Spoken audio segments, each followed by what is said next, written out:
joined us this evening, and we pray that as we meet together, that we might be able to discuss things important to the county, that our thoughts might be clear, and that we'll be able to articulate our respective positions in a way that others will understand, and that we can come to resolution of those issues that are pressing upon our county and its residents. We're grateful for each of them. We pray for those who are struggling and having difficulties in their lives, and ask that thy blessings will be upon them. And we say these things in the name of Jesus Christ. Amen. Amen. I pledge allegiance to the flag of the United States of America and to the republic for which it stands, one nation, under God, indivisible, with liberty and justice for all.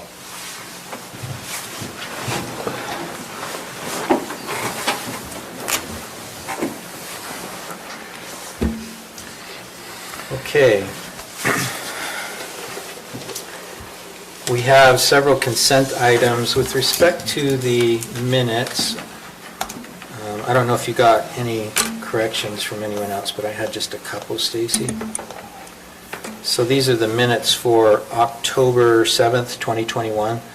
And in the introduction of the meeting minutes, at the top it says Tuesday, September 21st. As I say, it's October 5th, not, or was that on our work study? October 5th was our commission meeting. Correct. Okay, not the 7th. But right now it says September 21. Okay. And then in item F on page 4, in that first line, a proposed amendment to the future land use map of approximately 23 acres. Right here. And then on page 5,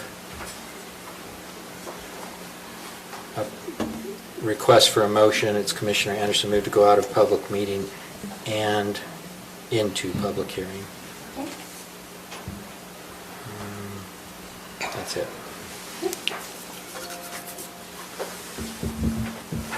And then the other two items, ratification of the 2022 Morgan County Benefit Program and the Board of Equalization adjustments.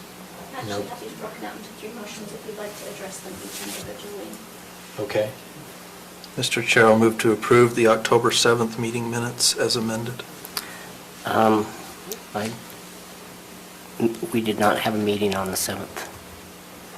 It was October 5th. Oh, it says 7th on the agenda. I know, it says that on here, but it's October 5th when we had our commission meeting.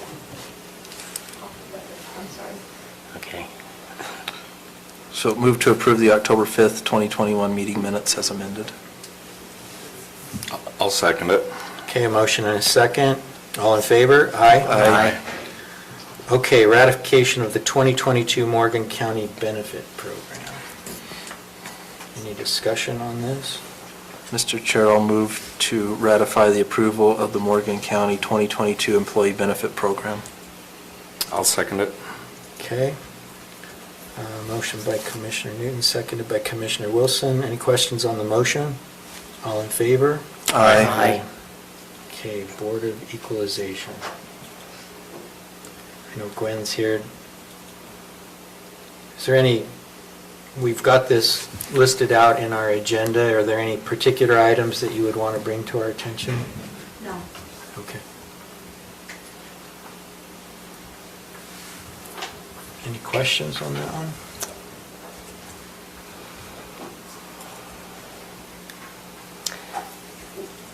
Yes. Okay. I have some questions on a couple of them. You've got land values going down, old market values. Was that because of, I don't know, I want to just kind of get an idea why that occurred on a few of them, especially after they put a cabin on it. In particular one? First one. Maybe if you could identify the part by parcel number? Okay, parcel number is, I gotta get my glasses on. Parcel number is 000-000-0958. You've got two of them there, line 3 and line 4. So do you have the comments to the side that tell you why I made the change? Yeah, you removed them from acreage from Greenbelt, which is appreciated, especially when they have nothing there. But I just want to know why it dropped, well, it didn't drop a lot in value when they added a home site onto it, a cabin home site. Doesn't the value normally go up when that happens? So you're talking about the LGO1 line item, which Yes. went from 362 to 353? Yes. Okay, do you see the items above it, the LSO4 Yes. and the LSO1, they were 0, Okay, and they have now increased to 17 and 30. okay, So it's an offset on different line items. all right. And then you've got some others here that have changed from let me get to it. Primary status reinstated by the hearing officer, and yet they don't live there.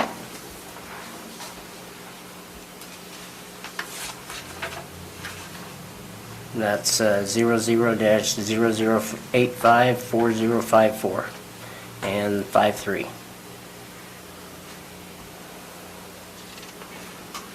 Well, wouldn't that be consistent? If they don't live there, it must be secondary? Yeah, but they put it back to primary status instead of secondary status. Correct. He did. So that's my question, is why? So the hearing officer did that. The hearing officer did that. Yes. He did. So we don't have the ability to change that. Well, we can deny it. You want to, what would that imply in terms of moving forward? Pardon me? If we were to pull one of these out and deny the change, given a hearing officer recommendation, then we would have to then, I would probably just on that 4th page, you could maybe check the approved box and then put out, right out to the side with the exception of, and note the parcel numbers that you did not want to approve. but wouldn't we have had to have appealed the hearing officer's determination? No, this is, the hearing officer is simply a suggestion to you. Okay, And if you do not want to go with what he suggested, then you do not have to. You are the board that makes the final decision, that ratifies all of the changes that were made. and then our decision would be subject to appeal. Correct. Okay. And do you have notes of why he did that, Gwen? You know, there was one other one, the very first, let's see, it's actually on page 3.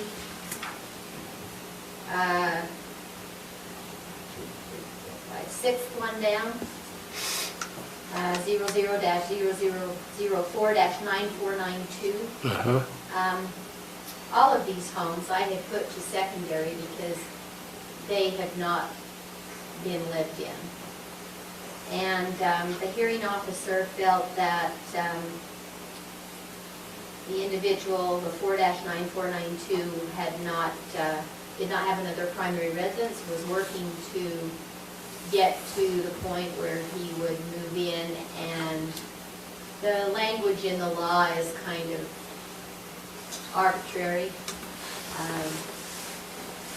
Homes that are being built, they may not be in it this year, but we give them a primary residential exemption because we assume that it's going to be their primary residence.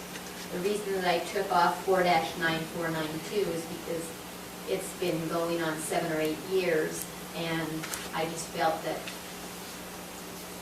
there needed to be a line drawn in the sand.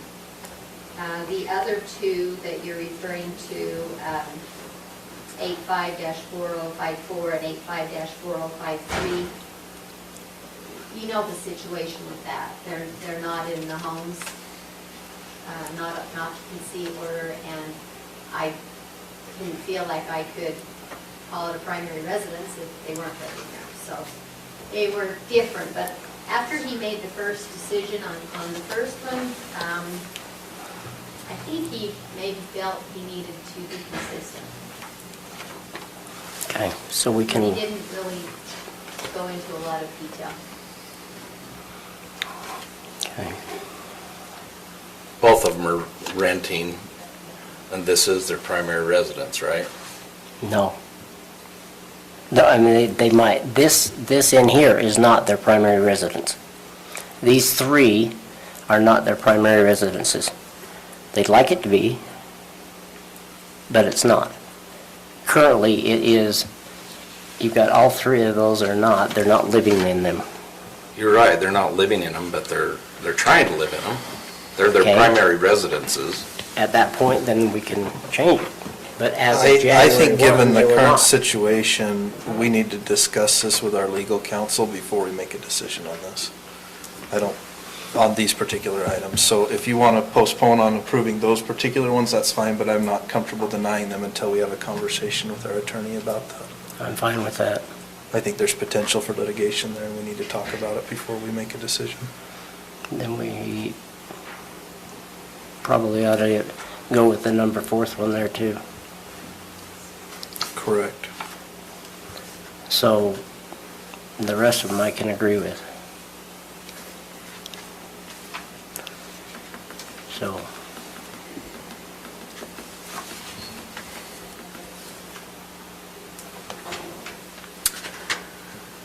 Would you like me to go down and print out another spreadsheet, leaving the two ones that are subject to litigation off, and so that you can sign the clean one, approving the others? So is the question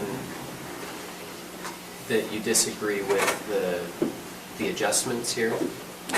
I just. I'm okay with the adjustments myself. Commissioner Fackrell is not. I'm just not. concerned that if it is denied, there's potential for litigation there, given that there's already concerns with those particular property owners. And when these values were done, on January 1 last year, they were not being occupied. It was still a secondary home. Of course, they were trying to get into it, but they haven't been able to. So, it's up to you guys. So you would keep them as secondary? I would keep them as a secondary home at this point. And I would leave them as primary, given what the hearing officer said, and if that's consistent with what we typically do with a home that's under construction, then that's what I would Yes, suggest we there were do. just these three had unique circumstances, which is why I took them to secondary, and the hearing officer did not agree with my doing that, and so now. So- here we are. So I think But who took it to the hearing officer? They did. The individuals. The applicant. The applicants. And To so get to they the hearing want it to be taxed as primary? Yeah. Versus secondary. Yes, because you So the get first- Oh, because of the exemption. the exemption. Yeah. The first one did, the others had the issues with the water that was brought up. So I attended that hearing, just for a little background, I attended that hearing and tried to give some background to the hearing officer. And so, I mean, depending on, I guess, which way the commission goes, I think the hearing officer was trying to find a middle ground to say, well, let's give them the primary resident exemption, even if they're not living there at this point, given the circumstances.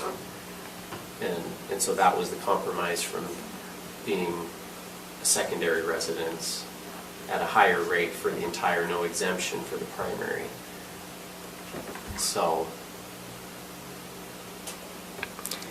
But they're I don't not know if trying that to. gives a little more Yeah. background there, is he was seeing that as a middle ground to try to appease some of their concerns. Because, granted, some of them they're in the situation they are with no fault of their own, just the circumstances that led up to it. But if you want to postpone, that's fine. So the question is, do you want to pull these other ones out separately? Or do we want to deny, so you could make a motion to deny with respect to those separate ones and see if there's support on the commission for that. Or if, otherwise, if the general consensus is to just move forward, then let's just have a motion to approve and move forward. If there is a desire to pull those out and override the hearing officer's determination, then we would need a motion to that. Did you mention anything in that, in your Board of Equalization?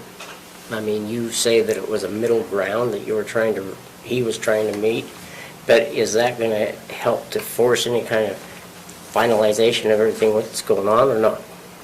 We weren't trying to force either way. I was just there to provide background to the situation and to correct statements that I felt were not fully accurate, and then they tried to correct things that they thought I wasn't making fully accurate statements, but I wasn't present when the hearing officer made his decision. I was just present for the presentation, and he makes that decision independent of me. Well, I'm not in favor of having them on a primary status at this point. And if I make a motion, you guys won't even second it, so it doesn't really matter. So you guys go ahead, and I'll have to just say no. Okay, I'll make a motion that we approve the 2021 Board of Equalization adjustments. I'll second the motion. Okay, there's a motion by Commissioner Wilson, seconded by Commissioner Newton to approve the 2021 Board of Equalization adjustments. Any questions on the motion? All in favor? Aye. Aye. Any opposed? Yes. Okay. Did you get the vote? Okay, that brings us to declaration of conflict of interest.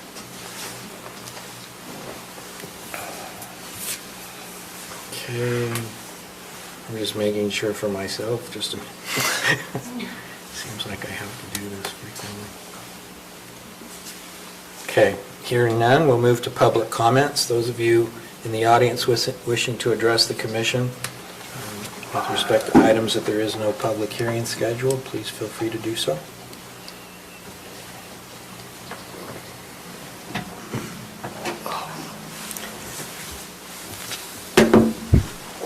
Good afternoon, I'm Bill Coots from the Cottonwoods at Mountain Green. Back in May, I made a presentation to the commission concerning a development agreement reached in 2006 where the county agreed to maintain the paved trails of the Cottonwoods. I've collected 150 names on a petition to remind the commissioners that during the budget process, there was a statement made to try and find funding for that and resolve this issue. It really hasn't been acted on in 15 years. I'd like to give you those names and ask that during the budget process that you remember us up at the Cottonwoods. Okay, thank you. If you want to hand those to me, then I'll make sure Stacy has them. And Thank you.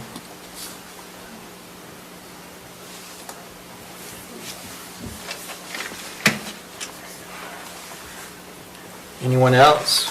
Oh, go ahead. I'm going to stand over here, there's not really a microphone anyway. Yeah, there is. There is, That little yeah. flat disc up there is a microphone for purposes of the radio. Yes. Okay, my name's Angie Treese.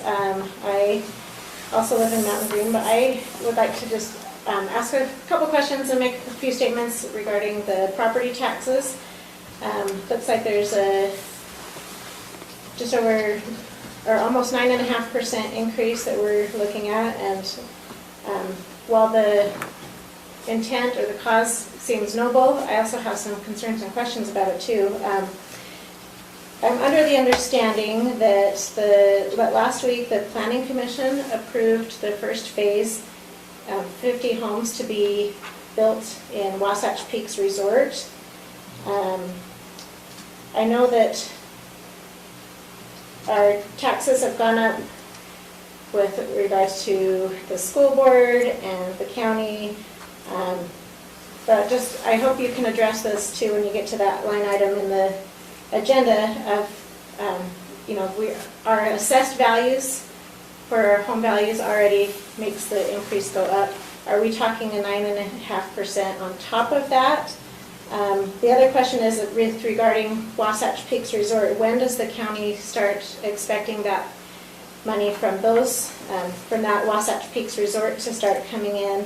And has that been considered? Because it sounds to me like there's a significant amount of property taxes that Wasatch Peaks Resort will be bringing in. So I know the school board, and that's not you guys, I realize that, but they're also getting an increase too, and they couldn't specify where the money was going other than it was a future project, basically kind of a rainy day fund type thing. So I just ask if you could address that in the agenda with regards to Wasatch Peaks Resort and the past 2 years, I believe, increases. I want to say roughly 10-11% from the prior year. I could be off on that, but hopefully somebody has those statistics. But yeah, just when do we start seeing that funding, and has that been considered to be able to fund the sheriff's office and some of those other projects that are coming? So, thank you. Thank you. So our first item is the budget presentation, and I know Commissioner Newton's put together some materials that I think will help answer some questions. Are you wanting to speak to budget issues as well? Briefly, yes. So let me just ask the commission a preference question. We could postpone further public comments, at least to the extent that they relate to the budget, until after we've done the presentation, and then listen to them. We won't finalize the budget until December, or we can just go ahead and take the comments and then you can add them into the presentation. Do you have a preference that way? I'm good either way. I kind of like to hear the questions. Angie, your questions will be answered. Okay, so go ahead. That's fine if they want to. That's why I just wanted to get the preference. Throw them out there. I'm fine with that as well. Sure. Good afternoon, Kevin Hall, Morgan as well. And originally was coming because Brian Cowan was going to speak, but so I'll make a few comments about that. But I'll second essentially what Angie was going to say for all of the budgetary questions. We've seen all these things go up. After being in the pandemic, I know everybody's crunched, and it's just kind of a bad time for all these things. So I just second what she's saying and ask that those be addressed, and so that we can kind of know where things are going and what it's going to be used for. The public health director is the major reason I was going to talk, and I'll save most of those comments, but I'll just talk briefly. I talked down in Weber as well, but my concerns with just the information that they're presenting, I want to give you guys some of the things that I've seen. My wife's a doc, flight physician in the Air Force, and my dad's an OB doc, and we see kind of the censorship and just all of the misinformation or bad information that's going around, or conflicting information, maybe I should say, with regard to, for example, when my wife tries to prescribe ivermectin, which gets, some of the places will outright refuse, some of the pharmacies will outright refuse to prescribe it, and other places are just out because they can't get enough. And it's, with the entire pandemic, my wife and my father have seen, and I've read all the medical research myself, there's plenty of other options, and that's the thing that I wanted to convey to you, and what the public health director has not been conveying is that things like vitamin D, if I were the public health officer, I would immediately, if there's 40% of the population is deficient in vitamin D, and the studies are absolutely clear with no other comorbidities, if you correct that, the vitamin D will be far more than masks or other things going to do. But that, ivermectin, all the different protocols work amazingly well, and so there's options other than just the vaccine that I just want to make sure you're aware of. And things like, how we constantly hear these statistics that 80% of the people in the hospital aren't vaccinated. I would ask you to get to the source of that in particular, because what we've found and what we've seen is that there's fraud everywhere going on, and that particular one, in order to get the number that 80% are unvaxxed, what they're doing is the hospital has people come in, and in order to determine whether they're vaccinated, they just look at the hospital record. The problem is almost nobody is actually vaccinated at that hospital. So if somebody that goes to Walmart or CVS, their records show them unvaccinated. So even though maybe 50, 60% of the people are actually vaccinated, they don't go room to room and ask them, and the nurses have confirmed this. And that people that have actually been vaccinated show in their hospital system as unvaxxed because they didn't get vaccinated at the hospital. So things like that, I would ask you to confirm with the public health officer and get to the bottom of, what I think are very misleading statistics that they throw out there in trying to get everybody vaccinated when we have perfectly viable alternatives and other public health initiatives that we could be pursuing. So, that's all I wanted to say. Thank you. I missed your name. Thank you. Oh, Kevin Hall. Kevin Hall. Thank you. Thank you.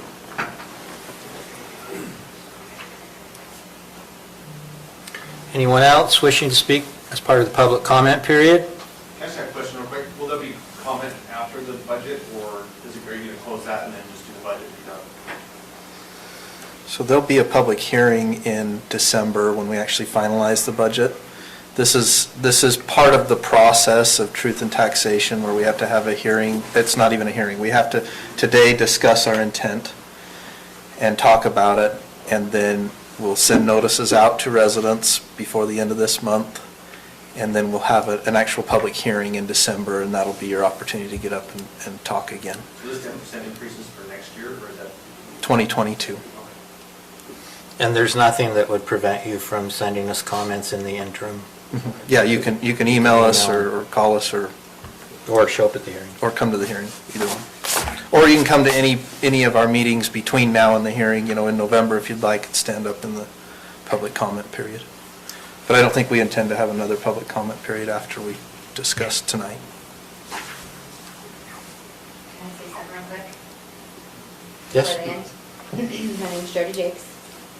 As the wife of a deputy that works here in the county, our sheriff's office is in dire need of some help. And while I don't say it's a bad thing that we're questioning how we're doing things, but I do challenge the public and this community to really do your research and why the commission is trying to help out the sheriff's office. Reach out to the sheriff, talk to the deputies, and they'll all tell you why they need help. So, anyways, that's all I have to say. Thank you. Thank you. Anyone else for public comment? Okay.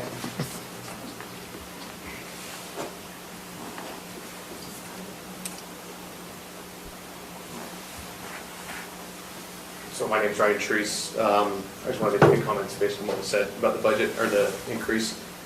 I would just ask that you guys review where our tax rate is as opposed, or the percentage that we're paying opposed to other counties. I know my tax rate when we moved here increased quite significantly, and it has gone up, every year since then, and not just a little bit. I mean, I'll bet over the last 3 years, we probably increased, anywhere between $1,500 and $2,000. I agree with the woman who spoke earlier. I'm also work for the sheriff's office, but not here. And I know they're in dire need. I would ask that you look at other ways other than putting the burden on the homeowners. We already carry a huge burden because there's no commercial income. There's no commercial tax income in this county. There's very little. The majority of the tax burden is on the residents, and that's why our taxes are so expensive. I think there's been plenty of commercial projects proposed. We've been waiting for a grocery store in Mountain Green for years and years and years, which would bring in commercial property tax. I think there's other ways in the budget to find money to support the sheriff's office. They're a needed entity, all public service. Seems like we're in the same issue in the county I work. We're very underpaid, as opposed to other counties of our size, and I'm sure that's the same situation in Morgan County. And it's hard to get good qualified deputies to come up here and work when you're not paying an equal amount to a county of your size. People will go other places and work, and you have to compete with all the people in the valley. It's difficult to get good people up here, and that's what we want. As residents. However, I would ask that you look at other ways to try and do that rather than put that just solely on the backs of the residents, which we've been carrying a burden for many years of supporting, majority of the tax income for the county. So, thank you.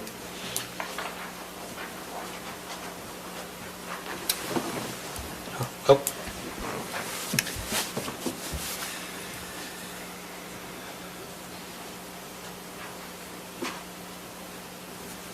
Tina Kelly, Mountain Green. I know Mike's going to talk through the budget process, this increase, but something I've always felt and thought, first of all, thank you, because I sat through and watched your meetings when I wasn't here, and I know that you go through every line item. You look at every request, you look at every dollar, and I appreciate that fact. I don't welcome an increase ever, but I know that ongoing costs are increasing and you have to cover that.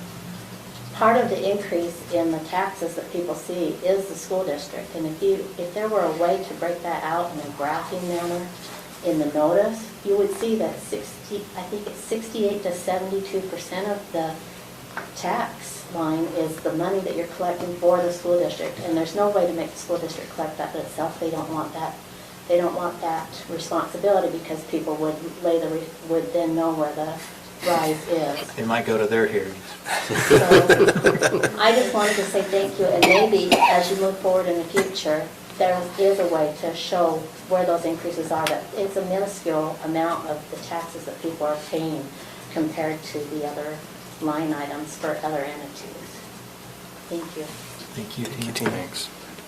Anyone else that would like to address the commission as part of the public comment?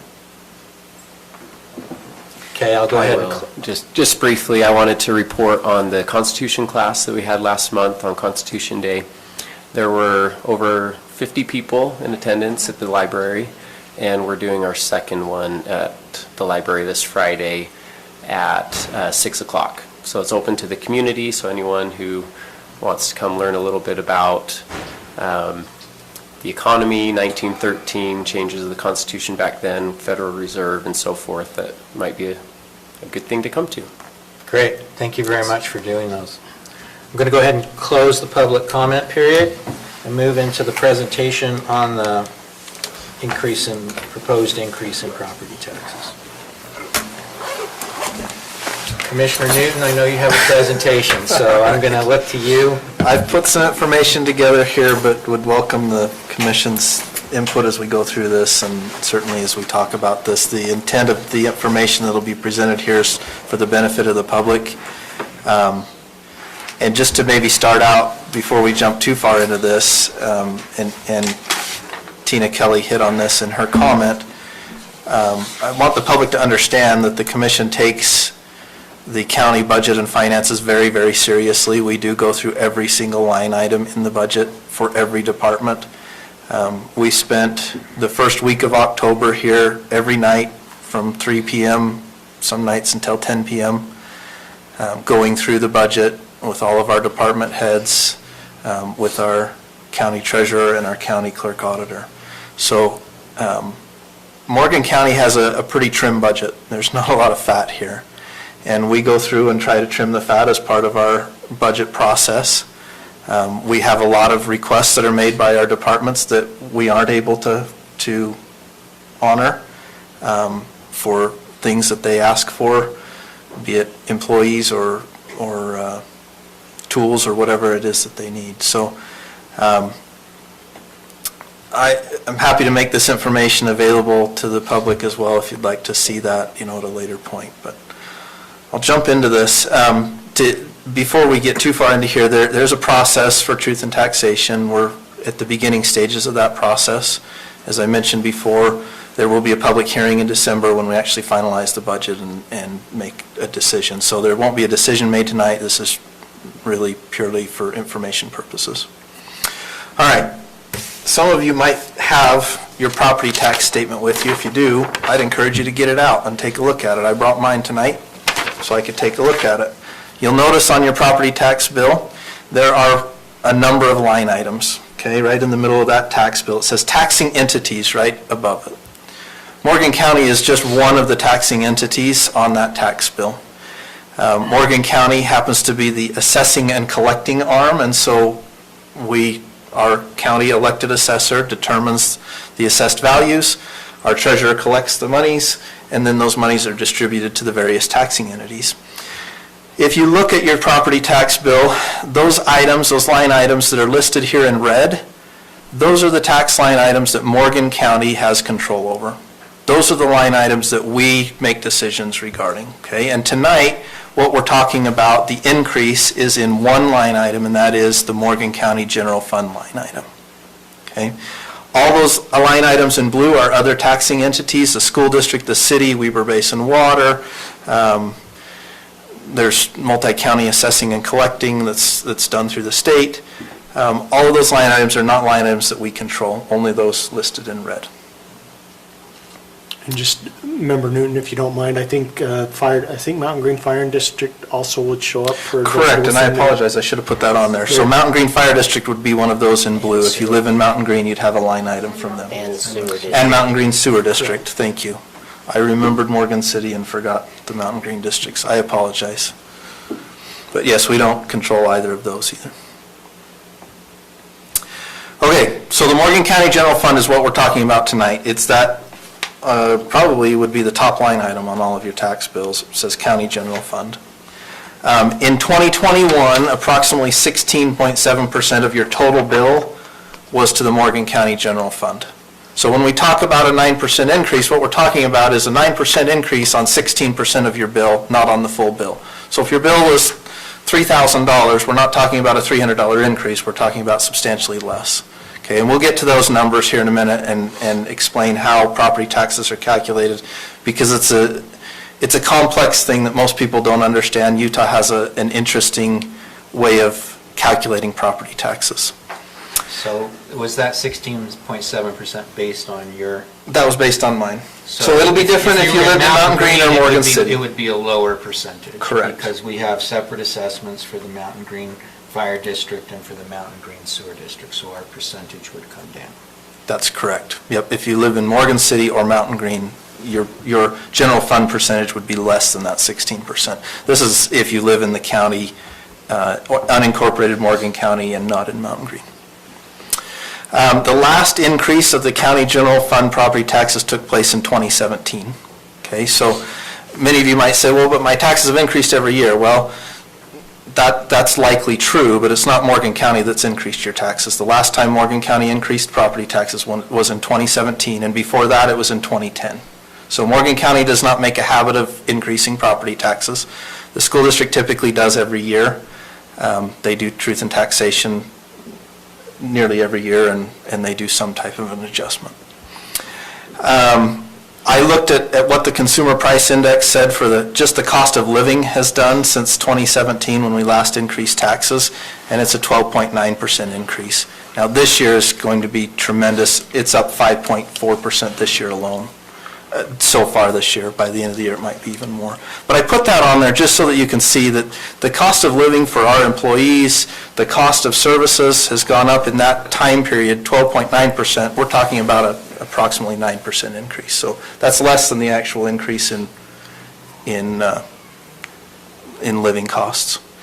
Morgan County's total budget is approximately $8.1 million. Okay, that includes everything that we oversee, everything that we have purview over. And of that amount, $3.4 million comes from property taxes. So there was a comment earlier, there's other ways to get funding. You're absolutely right. Morgan County, the majority of our funding does not come from property taxes. The majority comes from other sources. Those sources include sales tax, which is a large portion, fees for services, so our planning department charges fees. If you take a ride in the ambulance, and hopefully you don't have to, your insurance would be billed, and there's fees that we collect on that. There's other services that we provide. We look for and obtain grants. In fact, this last year, we've probably received several $100,000 in grants outside of the ARPA and CARES Act funding. We get payments from other agencies, so we contract to provide services to the city and other agencies, and they pay us for that. We own properties that we lease, and we receive revenue on that. There's a myriad of ways that the county collects revenue. So it's not just property taxes. The burden is not all on the property owners. In fact, less than half of the burden is on property owners.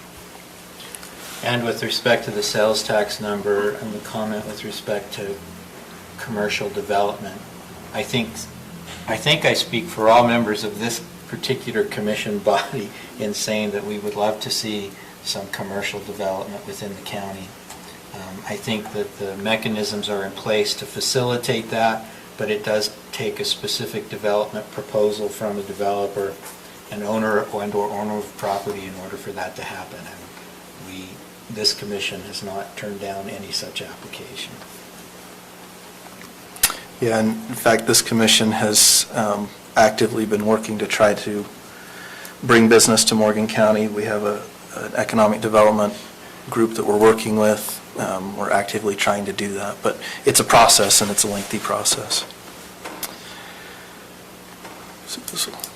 Okay, so what does Morgan County General Fund property taxes fund? Well, they help fund all of these things. They don't fund all of these in total. In fact, our total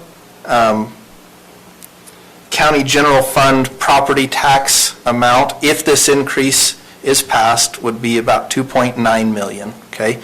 Our payroll for the county is a little over $3 million. So the property taxes doesn't even cover our payroll for our 60, 70-ish employees, okay? But it does provide funding in all of these areas, and of course we pull funding from sales tax and all those other sources to help cover the gap for all of these different services. All right, so why are we talking about an increase to begin with? Well, it's no surprise to anybody that the cost of living has increased, and our employees, it's increased for them too. Services, the cost of materials, everything from the paper we might use here in the county building to the fuel that we use for our police vehicles or the wear blades for our snow plows, those are all more expensive than they were 5 years ago. These are just some of the increase in costs that we'll have in 2022 that we're budgeting for. Now, I want to point out that the cost for all of these is far more than the $300,000 increase that we're discussing tonight. In fact, it's substantially more than that. We are going to pull some funding from our fund balance.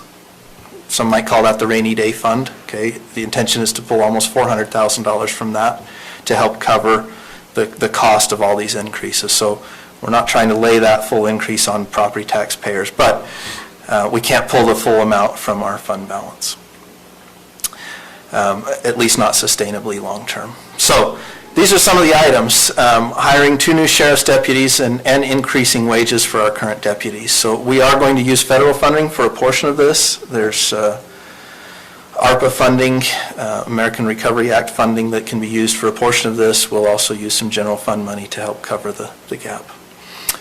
Provide for paid part-time weekday daytime shifts for fire and EMS. I know that's a mouthful. Morgan County Fire and EMS is all volunteer. We have 1 full-time paid employee, and that's our fire chief. Everybody else is either volunteer and they get a small stipend for their volunteer hours, or part-time, although we only have a handful of part-time people, and they're very part-time. So what we're looking to do to decrease our call time, or our wait time when you call, response time I should say, and to help cover our daytime shifts, which are most difficult to get volunteers to do because most of them have other jobs doing other things.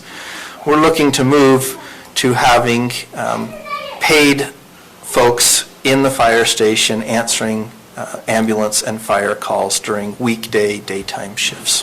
So there is an increase in budget to cover the cost of doing that. It's about a total of about $60,000. And it's something that we feel is needed and the public will greatly benefit by. A new full-time employee for the Planning and Development Office. It currently has, I believe, 4 employees. Lance isn't in here for me to confirm. They have 4 employees. It's no surprise that Morgan County is growing.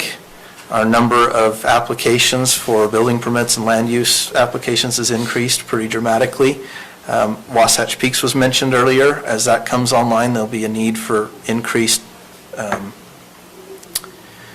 increase folks to help process those applications. Now, the one good thing about that particular office is it generates a lot of fees because there are fees associated with those applications. And so those fees will probably help cover a lot of this. At this point, we don't know to what degree, but they will help.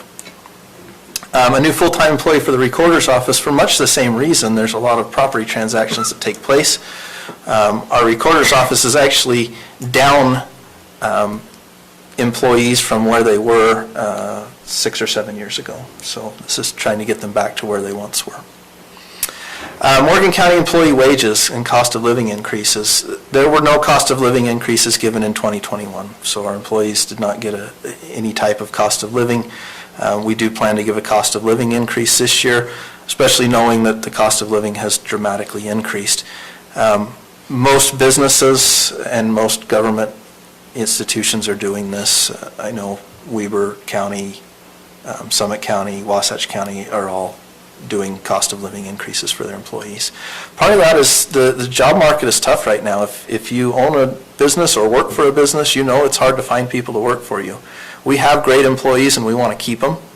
And so it's important for us to pay them enough that they can afford to stay working for us. So that's part of that wage increase. Our employee health insurance costs are increasing. I had 7% on here. That's wrong. It needs to be updated. It's actually 5.9%. Our agent was able to negotiate that down. They originally gave us a 7% increase. And then again, approximately $375,000 to $400,000 will come from our county rainy day fund. Commissioners, any comments on this? I just wanted to make one comment that stuck out to me with the, not that all of these are important, but with the Sheriff's Department. I can't remember how many years we went back when we were evaluating, but the population of the county doubled and the staff of the Sheriff's Department increased by 1. It's 1997. So there you go. So we've added one sheriff's officer since 1997. And our population went from about 6,000 to a little over 12,000. So that was a very telling statistic of what, I don't know how the Sheriff's Department has done it. I don't know how they've been able to keep up, but that was just that popped out immediately to me, so. Thank you, I appreciate you bringing that up. Okay, let's get into the fun part. How are property taxes calculated? I'm by no means an expert on this. But I'm going to try to explain it here. And I found this little infographic that seemed to be helpful, so we'll try to talk about it. I would encourage you, if you have more questions about this, to go to the State Tax Commission website. They have some resources there. You can also call them, and they're happy to explain it. But this is kind of the nuts and bolts of it. Property taxes in Utah are budget-based, okay? And so the way it's calculated is you take your total budget for the year. So we tell the State Tax Commission on December 31st, we send them a notice and we say, Morgan County needs, and for the last 4 years, we've told them we need $2.65 million, okay, for our general fund budget. And in June of every year, when our assessor submits all of her information to the State Tax Commission, they have our values, okay? And the State Tax Commission says, okay, all of the property in Morgan County was worth X amount, okay? And in my example here, we're gonna pretend that Morgan County is 4 homes and our total budget is $1,000, okay? This is very simple math so you could see it. But in actuality, our total taxable value last year, and this is the total taxable value of all property, all real property in Morgan County, was $1,385,669,274. Okay, but for our example, we're going to assume it's $400,000 because that's what the value of those 4 little houses is up there. Okay, so if the county needs $1,000 in revenue and the total taxable value of the county, of all the property in the county, is $400,000, you take that $1,000. You divide it by $400,000 and it gives you a rate of 0.0025. So that rate is then applied to each individual home, okay? And they each pay $250 because their value is $100,000. The rate is 0.0025. They each pay $250. The total is $1,000. That's how property taxes are calculated in Utah. It's not a set rate, that rate changes. And what that means is if the budget stays the same, which it has for the last 4 years, but the total taxable value of all the property in the county increases, which it has every year, guess what happens to the rate? It floats down. So if you go look at your property tax statement and you look at the rate itself, you're going to notice that that rate in 2021 is lower than it was in 2020. And it's lower than it was in 2019, et cetera, okay? Now the school district and the city have a little different process because they're on a fiscal year. And so they know what their values are going to be when they set their budget. Morgan County doesn't have that ability because we don't know what our total property tax value is going to be when we set our budget because we're on a calendar year. Okay, and we won't know what that total property tax or taxable value will be until the middle of 2022. The budget would have been set for 6 months by that time. So it creates an interesting situation. The reason that it's set up this way, in a nutshell, is because prior to 1985, it was not set up this way in the state of Utah, and property taxes revenues, I should say, for the county would go up when property values were good and would go down when property values were not, and you'd have budget shortfalls and budget surpluses. And so in an effort to curb that, the legislature made this change. So what Morgan County controls here is not the rate, and it's really not the values either. Our assessor calculates those values. What the county commission controls is the budget. So we set that $1,000 number in this example, and everything else is determined by the assessed values and the state tax commission. Any comments before we move on? Okay. All right. So here's what the historical general fund tax rate has done. In 2018, there was an increase in 2017 that went in effect for the 2018 tax year. The proposed rate, which is calculated based on the previous year's taxable value, and the problem is, again, we don't know what that value is, so we can look at what it was last year, but we won't know for sure. But the proposed rate would have been, and what was on the property tax statements and the notice that went out, was this 0.002212, okay? When the increase actually took place in that year and the values were assessed, the values were higher than they were the previous year, which they generally are, unless we're in a really bad recession. And so the actual rate ended up being far less than what was projected. So residents may have gotten a statement in 2017, in the fall of 2017, that said your taxes are going to go up by $80 a year, and when you actually got your tax statement for that year, it may have only gone up about $60 because that rate was less than what was originally proposed. Okay, so 2019, 2020, 2021, you can see what those rates were, and you can see that they declined over time. They declined because our budget number stayed the same, but our total taxable value went up.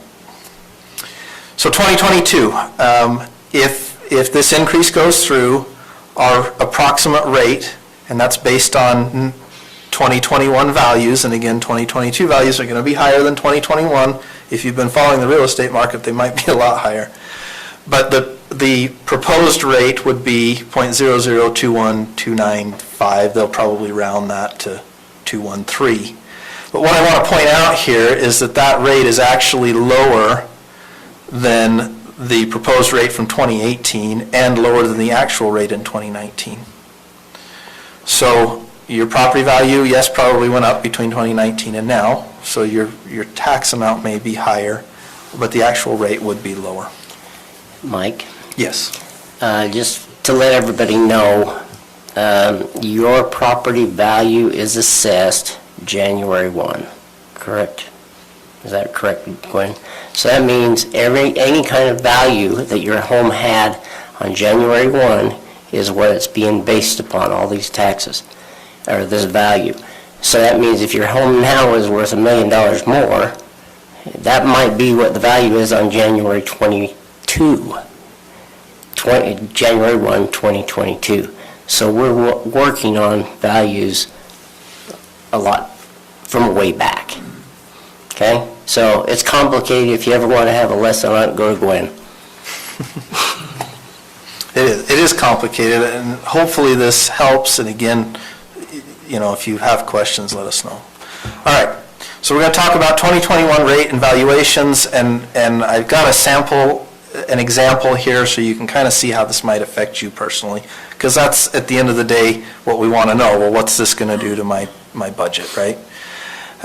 So 2021 general fund budget, and again, this is the same general fund budget that was set in 2017 for the 2018 year. So 2018, 2019, 2020, and 2021, the county general fund budget was $2,650,785. Okay? And any increase that we had during that time in cost, we were able to find elsewhere in the budget.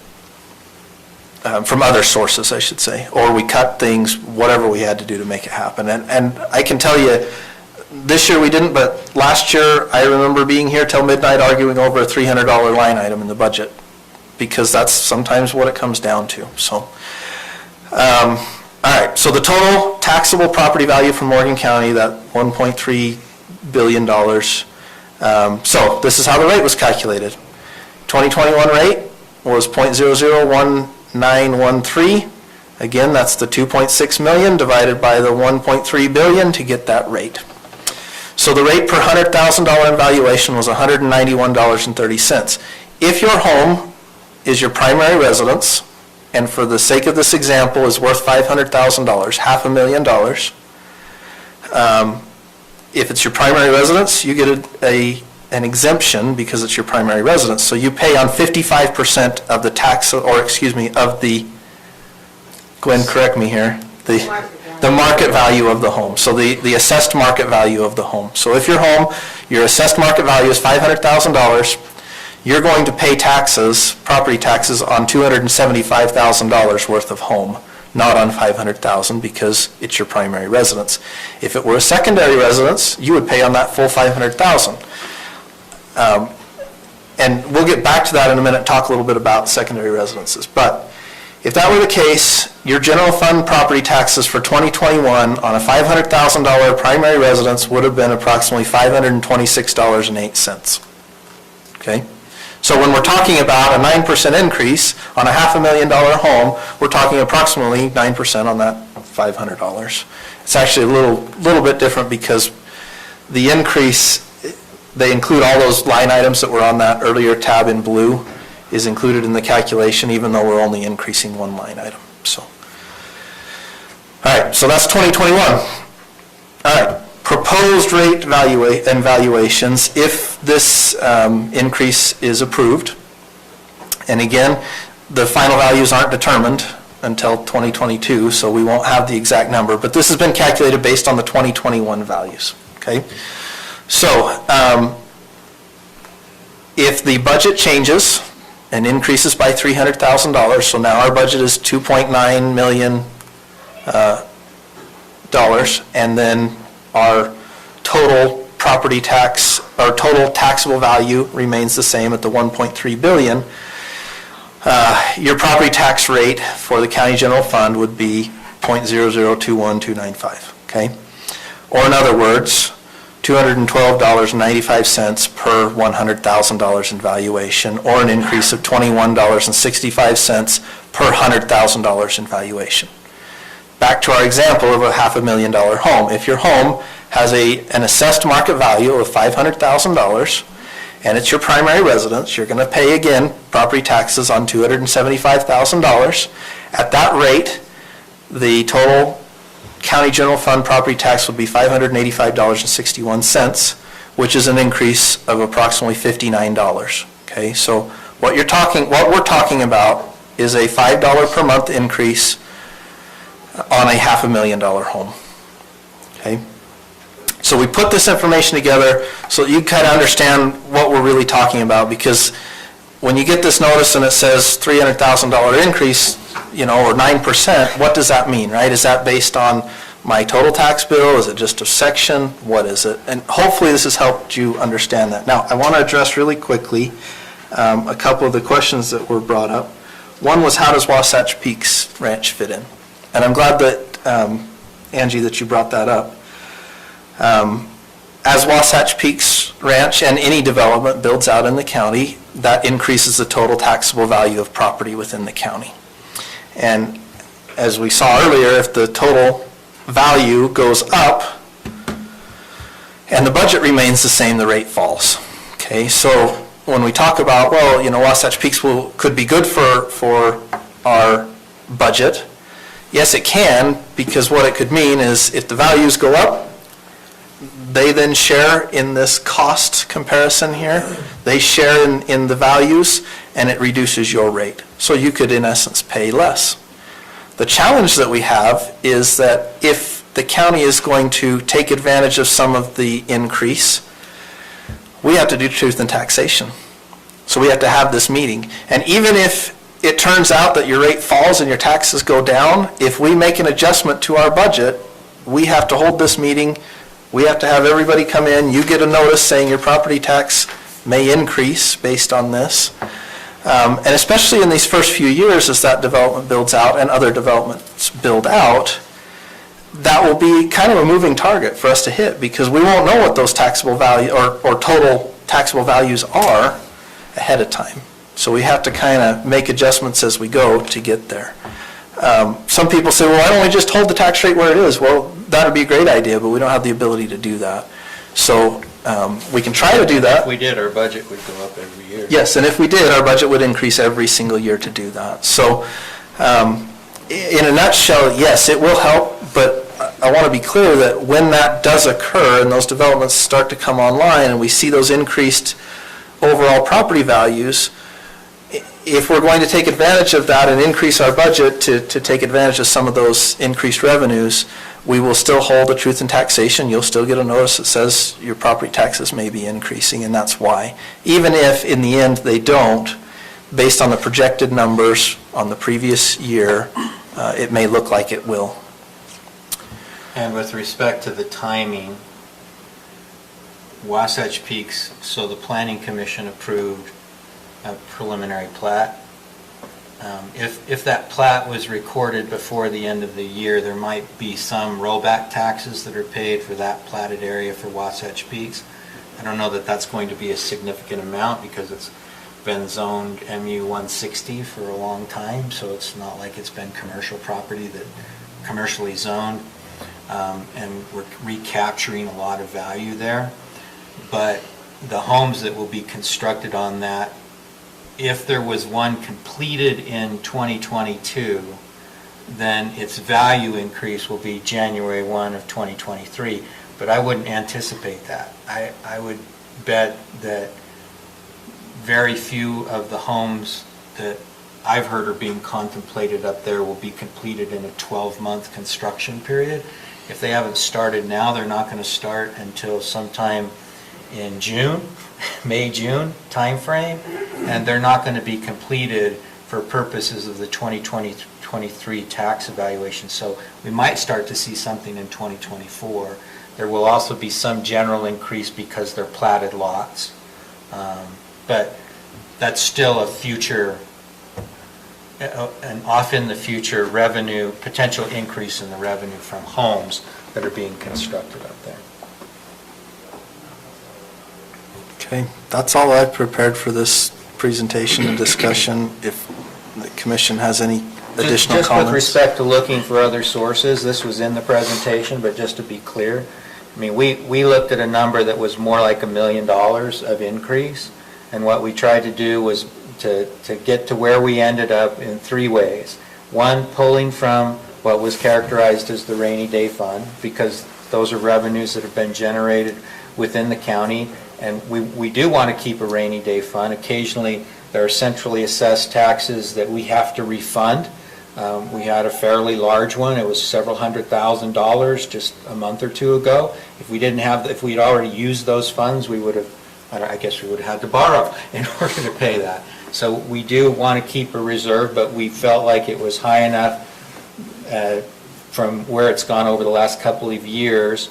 It was high enough to take, and we tried to get a third, utilize a third from there.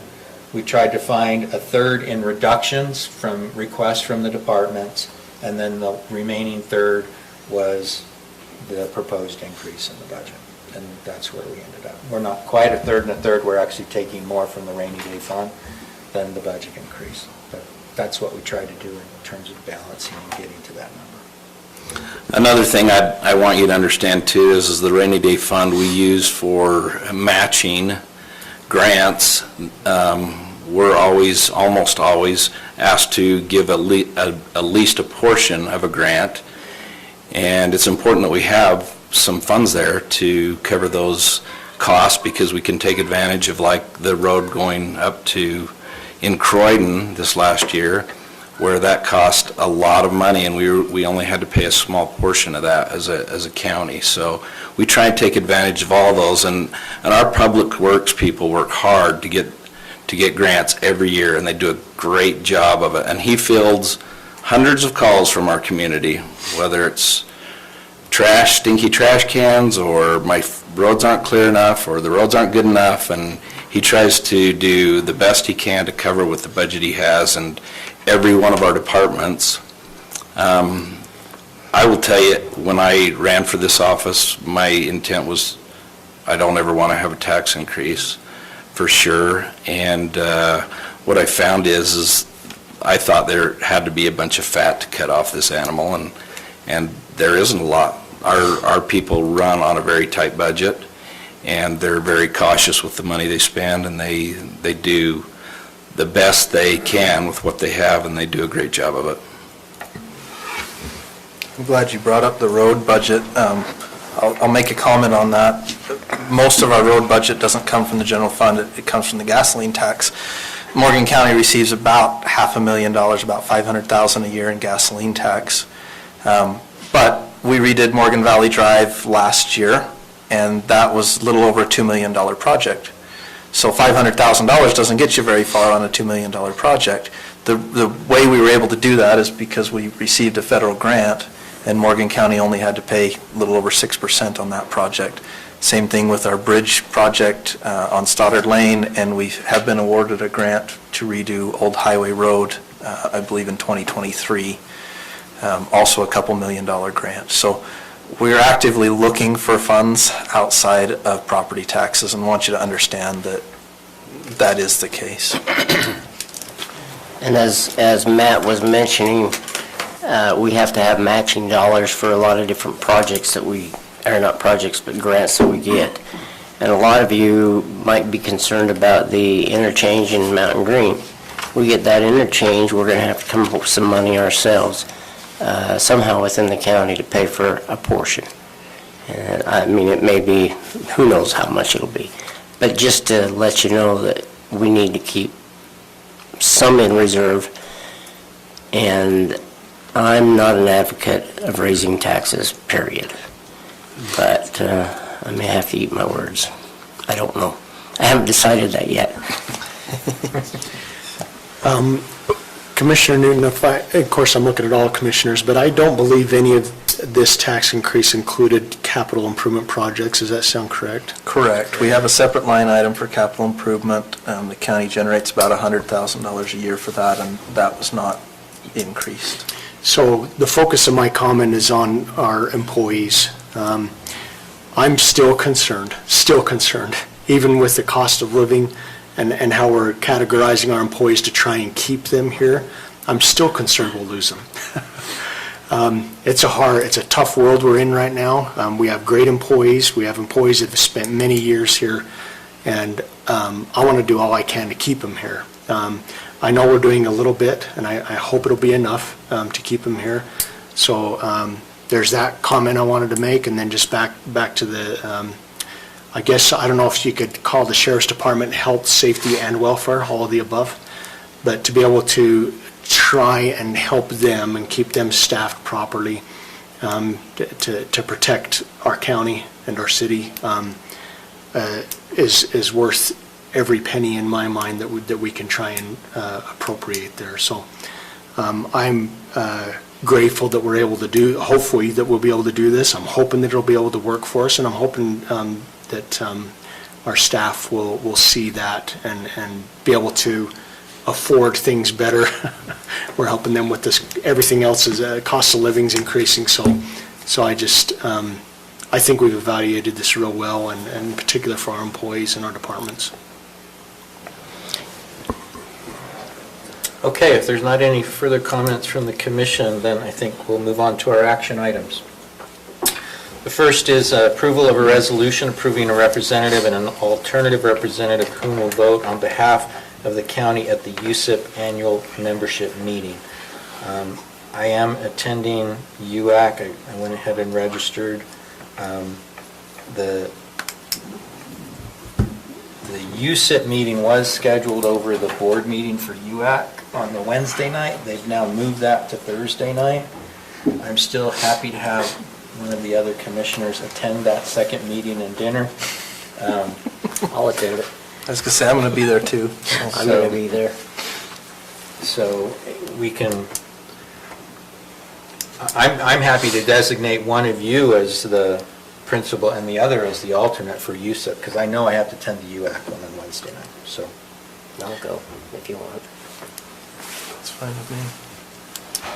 Okay, so I think what I would need is a motion to designate Commissioner Fackrell as the representative and Commissioner Newton as the alternative.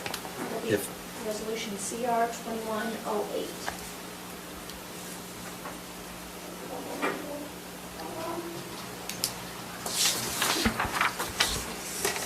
Make a motion. CR 2108? Correct. 2021-08. Okay. Thank you, Commissioner Anderson. Go ahead. Yes, I'll make a motion that we approve Resolution CR 2021-08, approving Commissioner Fackrell as a representative. What would we call that position? Representative. Representative for the USIP annual membership meeting, and Commissioner Newton as backup to that. I'll second it. Okay, we have a motion by Commissioner Anderson, seconded by Commissioner Wilson, to approve a resolution appointing Commissioner Fackrell as the representative and Commissioner Newton as the alternative representative for the USIP annual membership meeting. Any questions on the motion? All in favor? Aye. Aye. Any opposed? Okay. Next item, Land 7, a proposed amendment to the Pettit Ranchette subdivision, adjusting the lot lines on Lot 1 and Lot 2 and the common area to bring Lot 1 into conformance with county code.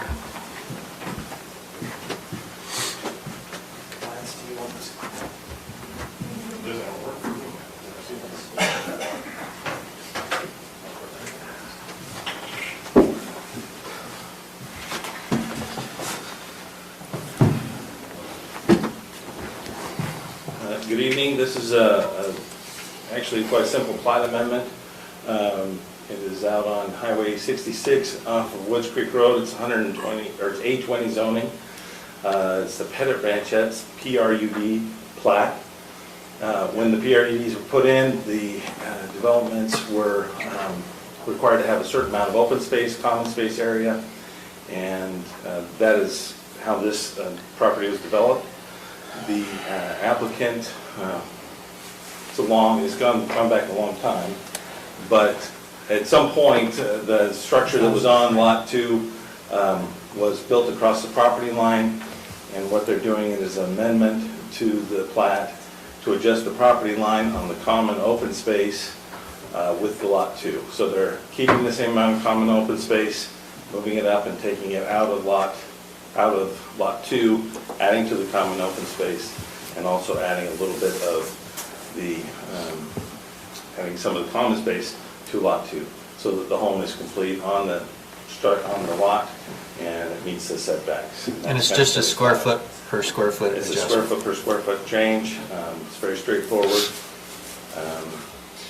The planning commission met last Thursday on this. They recommended approval. And because of the simplicity, I just wanted to bring it to you as quickly as possible so we can move and get it done. No, we didn't receive any other public comment or complaints, any other issues, so Planning Commission recommends approval. Any questions for Mr. Evans? And the applicant's here if you'd like to ask them any questions, but... Any questions for the applicant? If not, Mr. Chair, I move we approve the Pettit Ranches subdivision plat amendment application number 20.049. I'll second it. okay, we have a motion by Commissioner Newton, seconded by Commissioner Wilson to approve the proposed amendment to the Pettit Ranchette subdivision, adjusting the lot lines between Lot 1 and 2. And it is, what number did you say? Application 20.049. Correct. Any questions on the motion? All in favor? Aye. Any opposed? Okay, Austin Turner, purchase of UHV and snowmobiles. I kind of wish more people would have stuck around for this, because I was kind of hoping to stand up here and say none of this is there's residential tax dollars at use here, that this was all kind of funded through federal funds and that, but everybody took off, so it kind of destroyed all my thunder there. Realistically, as the sheriff's office and with search and rescue and everything, we want to be able to have the equipment we need for the responses that sometimes we're asked to do. It's like showing up to someone's house to be a contractor and asking them for a hammer because we don't have our own hammer. Some of the equipment we're looking at, I went up to what used to be Morgan Valley Polaris and talked to them about getting a Polaris Ranger, and I sent the quote in to you guys. And then I also went to Weller Recreation. While I was up at Weller's, they advised me of a program that they have up there where government entities and government agencies can lease vehicles from them. They're either Can-Ams or Skidoos. We could lease them from them for $1 a year. As long as we didn't go over 500 miles, then we could return that machine. We could return the rental to them, and then they could do whatever they do with the rental. Okay, now we get to the awesome year of 2021. As I was talking to them, the Wasatch County had that lease program going. They had set up and got a Can-Am Defender. BPR, the mother company of Skidoo and Can-Am, has stopped that program. So they went to Wasatch County and said, we're no longer doing the lease program until at least 2023. If you want the machine, you have to buy it. It is at a discounted rate, but Wasatch County opted to buy that machine. I was kind of hoping that maybe we could be in a position to buy that, but it didn't happen. The quotes I have from Weller Recreation, I got a quote for a Can-Am Defender. The Polaris Ranger from here was $30,399. The quote for a Can-Am Defender of equal value was $26,699.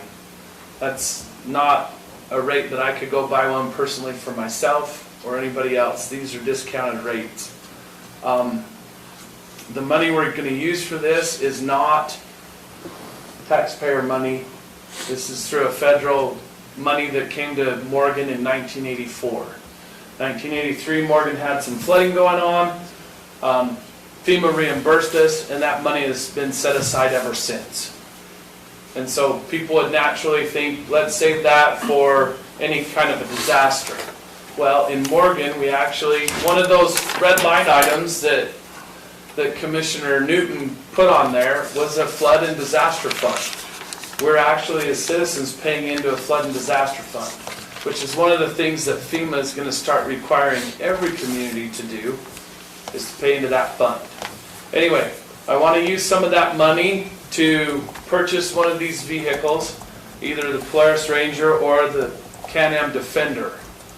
I don't want you guys to think that I'm being presumptuous, but the Polaris, we could probably take possession of that in approximately February or March of next year.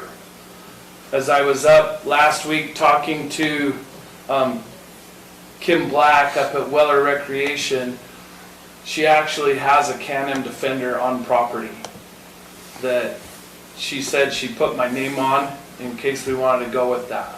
We could have that operational within 3 weeks. With both of them, I priced out putting tracks on these so that during the winter time we can still utilize these. If we need to respond out, right now it's kind of one of those iffy times where it's not good for a snowmobile, but people can get out to a point where they can't get back. We've got to go in after them. Prime example of when one of these things would be used is Davis County. They had the ultra marathon runners run up one of their canyons and along the ridge line. This was 2 weeks ago. 2 weeks ago? Was Yeah. it 2 weeks ago that it happened? That ridge line is the county line. So some of the people that Davis County Search and Rescue went and got were in Morgan County. With something like this, we can have an equal response and respond with Davis County up there to help rescue some of these marathon runners that were in our county as well as their county. So that's kind of why we're looking at this. So that's one. The other thing that I have priced there would be a couple snowmobiles for an avalanche response. I'm going out to members of the community that are avid snowmobilers and asking them to come and be a part of our snowmobile responders for an avalanche. As part of that, we also want to have a couple of our own that we can provide. If one of these riders, something happens to their sled, we will have one that they can use. I talked to Intermountain West Power Sports here in Morgan and was asking them about, it's kind of a specialty sled. It's a wide track that's used for pulling a search and rescue toboggan. They only have mountain sleds here in Morgan, and so they aren't really designed for pulling anything like that. So I asked them where the best place was to go and get a bid and a quote from, and they told me to go to Weller's. And so as I went to Weller's, I asked her about if they have any wide tracks, and this is public information, I guess. Anyway, she said they actually had one coming in that nobody else knew about. And at that time, it was me and her were the only ones that knew about the extra wide expedition sled that was coming in. It'd be perfect for what we need. And so I also priced out one of their mountain sleds and also that expedition sled that we could utilize for search and rescue and operations. This is the type of stuff that hopefully we've got the TV towers fixed and Public Works and them, they won't need to respond up there this year during the winter, but now we're going to have the equipment that we don't have to borrow somebody else's equipment. If you talk to Public Works, they've actually broken private people's trucks and stuff trying to get up there and do things. So isn't this money coming from the funds we've already approved Yes. for this? It's all coming from funds that's already been approved through that FEMA money. So I'm coming to you guys wanting to know what your choice is and what you want to do.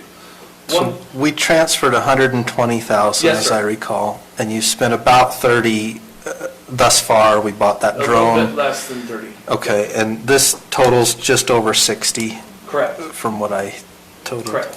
Okay, so we're still well within that 120 that we Yes. allocated. One thing I'd like to do is, and I don't know how I missed this, we have trailers to trailer the snowmobiles, but if you get a side-by-side tracked up, we're going to need a flatbed trailer to pull that. And so I'm hoping that we can get that approved tonight as well. Is that on here? It's not. I think we better get 3 bids like we Okay. have done and Okay. follow those guidelines that we've done. I met with Perfect. Austin yesterday. We went over the amounts and the bids that he had. They're proposing we go with the lowest bid anyway, so. A flatbed may likely be less than the $5,000 threshold to come back to this group anyway, so you might be able to just I'll work with Member Wilson. work with on Member that, Wilson and get it done. Okay. I'll make a motion that we approve the purchase of the side-by-side and 2 snowmobiles as outlined in the packet. I'll second it. Is that which side by side are you? Oh, sorry, talking the about? Can-Am, the lower Okay. priced. The lower machine. price Can-Am, okay. Inclusive of the track. Correct. That is. Yep, as it's listed here in the documentation in the bid. So you're looking at the Can-Am versus the Polaris one? Is that Correct. correct? And can we- Correct. The Defender. Okay, got it. Stacy, maybe this is, should we identify, what account number? It's the emergency management, and we've already transferred the funds Right. into the account, right? So Yeah. it's, It'll be the emergency management, 10/42/55/610. I just didn't know if you were going to follow the bid process first before. Yeah, I think we ought Make a to. decision. We did. They're just not. But they're just. Oh, We weren't able to get one more bid. We tried multiple places and that, well, but like a vehicle, you are probably fine because. the hard part is getting interest. And I know this is something that both Jim and Blaine are kind of struggling with right now is getting government pricing. A lot of Ford, Dodge, and Chevy aren't really interested in doing that because they. didn't you had 2 bids and you Yes. said a third one was coming in today, right? It didn't Come in. materialize. Okay. And who was that from? It was from Young's. So do we have to wait for the 3 bids? On vehicle contracts, we don't. If you go through the state purchase. So if you go out on, Weller's is actually the state contractor for So all we have to do is confirm that they're a state and UTVs. contractor, and then you, purchasing and general services, if you go out there and if Weller's is an approved Yeah. contractor, then you're fine. okay, so I'm going to amend my motion to approve contingent upon following the purchasing policy and ensuring that they're approved state contractor. Perfect. Okay.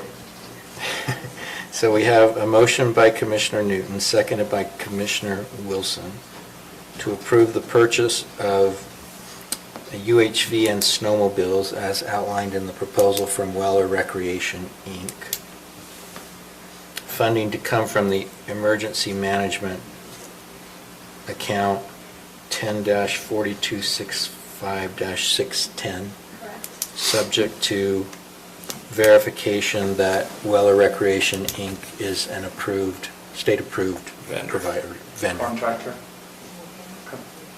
Okay, any questions on the motion? All in favor? Aye. Any opposed?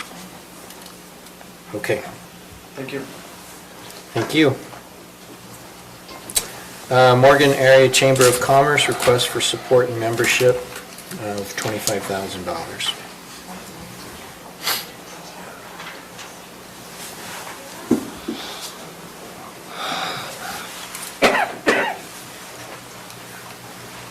Is there a mic here? It is, it's kind Yeah, of it's that that little round disc thing. thing is a microphone. Oh, it's that, okay. I thought I'd just go through briefly what I've got here. I assume you have the same thing I typed up on the sheet. We do. Yes, Yep. that was Okay. included in It our just gives a packet. little bit of a rundown. It's not dramatically different than what we've seen in years past, but I've got some other additional information to let you know of how things have recently developed and grown within the chamber. I don't know how many years running we've come for basically budget support. But we have different approaches within the chamber of what we're trying to do. And this includes businesses within the county, which is where the name came from, or the Morgan Area Chamber. But our intention is to continue to support local businesses, providing visibility and marketing opportunities to businesses, supporting the 4 key community events. They're possibly the biggest things that people see. One being the Business Expo and Speaker, which traditionally had been in the first part of the year, but because of COVID was moved to just recently. Hometown Christmas and Tree Festival, which is kind of a community fundraiser for those in need in the community, golf tournament, and then July 4th, which is probably the biggest event. We've continued monthly lunch and learns that are traditionally held at Young Dodge. They have a decent sized room. Sometimes we're bigger than that allows. That provides both training and resources to local businesses, as well as support and promotion of other resources through the Business Resource Center. With Custom Fit, which is, if anybody knows, that's funding that businesses have access to train their employees. Workforce Services, who a lot of you know, they attend with the Chamber and also with the CED board, which we participate with. State and Utah Business, jump ahead, Workforce Services, State and Utah Business Grant and Funding Opportunities. The Chamber is a member of Northern Utah Chamber Coalition, which is NUC, which helps us get some visibility with the state to get funding and projects that are bigger, much bigger than our businesses sometimes.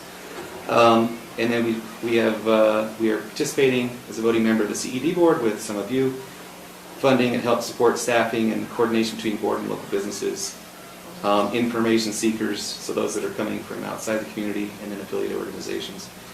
We've also begun coordinating economic development alongside Ebert Solutions, which has been a good arrangement for us, especially with a lot of us being volunteers, and they're a little bit more of the professionals, like I think much like you view them. But we help support that, and we're looking at things that help support and build our businesses that are here and those that we hope to attract. And then also we've stepped up in efforts to increase membership, which has increased by about 20% in 2021, which is nice. I mean, we know that some businesses have done well during the pandemic, but others haven't. And so, but we've had good support, and that number, by the way, that I think we have about almost 70 active members of the Chamber of Commerce, and then obviously the more visible, there is a smaller board that does a lot of the activity, and then we have some people that get involved in certain activities they're interested in. One of the things that's been nice, probably through, it's not just the events that we're focused on, but through that and social media, it gives visibility to the businesses that as we give, really like July 4th, for example, is businesses giving back heavily in kind time. Same with like the Tree Festival. Tree Festival is great. It draws people out to the businesses to see the trees. And so it's a good opportunity for people to get out, and it's turned out to be a great thing each year. It's also worked as we kind of help bridge the gap between all the things that are happening. A lot of things do require a chamber or local businesses to apply for those funds, and so it benefits the community that way. And then obviously through our involvement with some of you, with the CED board, we can always go and have a voice. It's nice because we have a voice, and it really is a good arrangement here. Being smaller, we have a good voice, and we feel like we get people listening and have an influence to support businesses that we all want. It helps the overall quality of life with people trying to work close to home. And then as people transition, as you've probably seen before, with the county and the city, we have hundreds of businesses registered. That's what's impressive. A lot of businesses that you wouldn't think bother getting a license, but there are hundreds out there.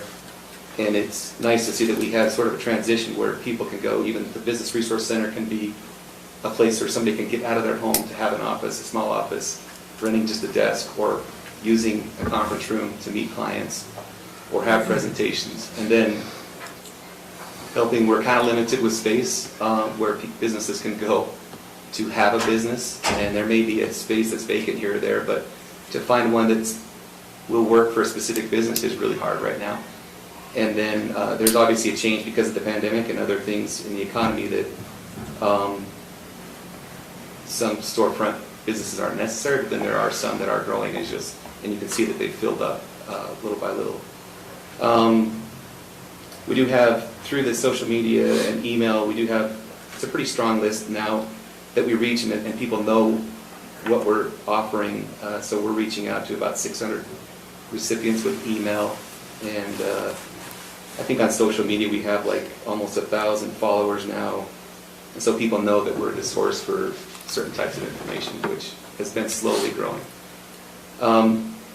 Just a little bit of background is just that, the chamber was small back when it's gone through different versions, but we're not like other chambers where we just get together and, socialize and interact. There is that element to get to know each other and, maybe businesses pass that way. But part of it is we don't have some of the locations. We don't have, I don't know how many times we've talked about Como not being here. But annual events do draw people. And so we're trying to always navigate and find the right balance of catering primarily to our local citizens. And there are some hard decisions. We don't always know exactly what. We're trying to always get the public's input because we don't know if we want events like July 4th to be so big that the locals don't feel like they want to be there because it's drawing so many people from outside. But at the same time, because we don't have locations like Como right now, we want to have events where it brings people to spend money here, and it helps the city especially, and then if there are events in Mountain Green, it helps those businesses. So that's kind of a background. We do have some staffing that we help support with the funds, and much of course, what we do is volunteer-based, but with those funds, we do put together those events and have that support staff along with the Resource Center. We share an assistant who does a lot of the mailing, so it's not one of us having to do all that follow-up. And especially when we have to get follow-up with things that we're trying to run our businesses to, so that support's a huge help. Any questions? Any questions for Jason? No, if you could figure out how to have a mountain lion run through our parking lot once a month, though, that'd be nice. That really helped our business. That was the chamber that put that on. That was amazing. Out there baiting mountain lions. Maybe next time you ought to get a bear. I do have a request for you. For the UAC meeting, at least traditionally, I think the counties put together a basket and then they raffle them off, which are just local items for the other county commissioners. If you could ask your members if there's any that would want to contribute anything to that basket and have them let me know. I didn't hear, is that Utah Association of Counties? Of counties, yeah. And So that usually meeting that is includes like November maybe 10th, 11th. maybe tickets to something, maybe, it's usually a couple $100 worth of items that they put in that basket.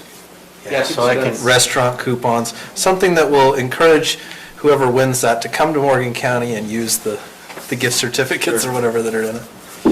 Sure. Like shirts to a T or yeah, something like that. yeah, it can be When is that?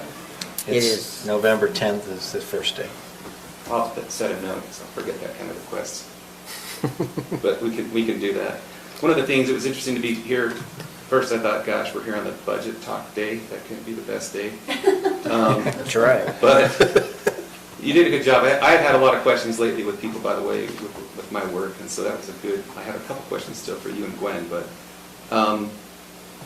I think we feel like, I really didn't want to be the one coming and asking. I don't like the idea of having to come and ask for money. I don't know, and I think a lot of business owners feel the same way. At the same time, though, as I prepared just this little list and review some of the things that we've accomplished and do accomplish, and how it's become a legitimate, it's a good tie-in between, we have the CED board helps, but then with the schools, I feel like we have good support and communication. I feel like if we have questions or concerns, we can always reach out to any of you. Same with the city's been great to work with. And you're always welcome. We all do what we can with our time and try to prioritize it and do what we can, but it does seem like, seeing some of the results we've had, that it is a good investment where it gets brought back. Like you see every office space that gets filled, it helps create value to the community. You see that the spaces are filled up, that helps in the tax base. And the reality is I get hit up in my building all the time for people looking for space. And that all leads to that, and that's the commercial space. And once they're all filled, then people get to the point where they have to build something. And that's kind of what we need to subsidize our kids. Subsidize my I kids' think that needs. there's a kind of a growing momentum We hope. We sure That's hope what so. we're looking for. So I have a question for you, Jason. Do you anticipate coming back and asking us for more money other than the 25,000? No. No, and I haven't been involved at every one, but I know that part of it was just kind of in a chunk where we're all super careful with it. We're all used to doing it ourselves, like there's no fat in it that way, but it's all inclusive, so it covers it all. We get a chunk from the city also, and then that takes care of it, so. Okay. I don't remember anything separate coming back. Just fireworks. Oh, fourth, that's all included. It is? Oh, separate fireworks. Well, we did, in the past it's been included, but we did get a separate invoice that we paid for fireworks this year of $7,500. Yeah, and so we're still trying So to we're- figure that one out. We just didn't know if that needed to be subtracted from what you've got here, or what the plan is on that. That's a good question. Talk it over with Teresa, because my conversation with her was not. But that wasn't included?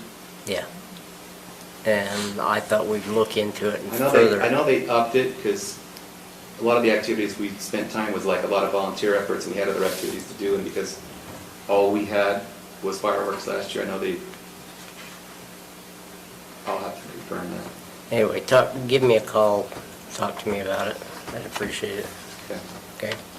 So in the interim, what do we want to do on the I'd just say, approval? Do we approve it at the amount that they're asking for, and then we can talk after? and then we can talk afterward. On the fireworks stuff? Assuming no promises on Okay. that. Yeah.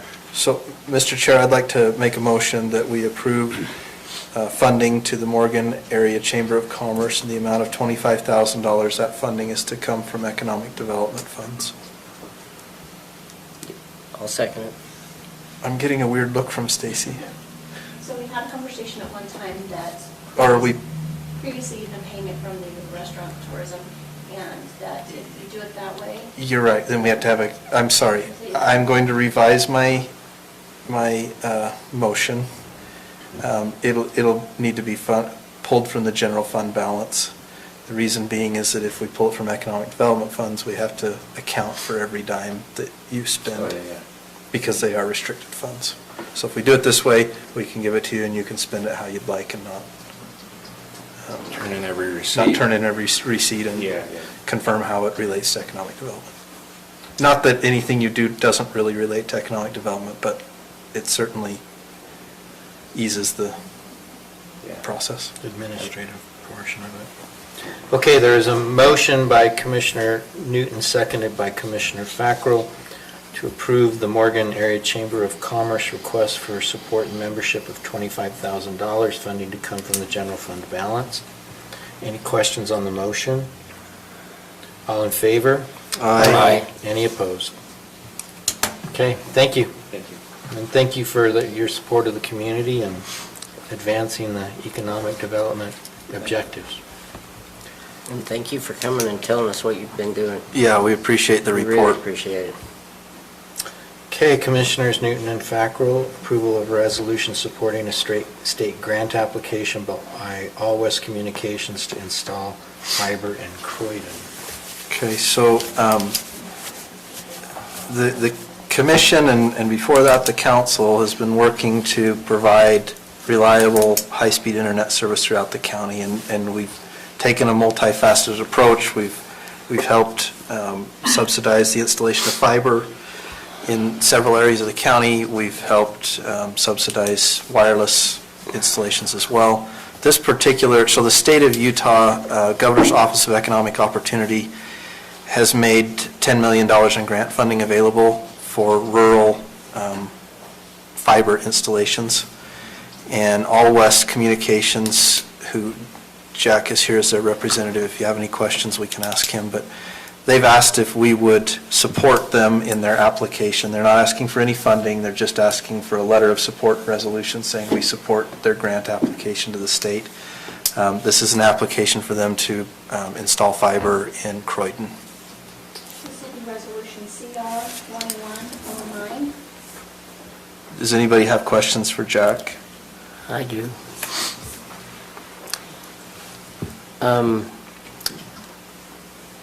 Are you thinking about, I mean, you're requesting funding from the state. Are you contemplating any other areas in the county for competition stake between the other entities that we currently have?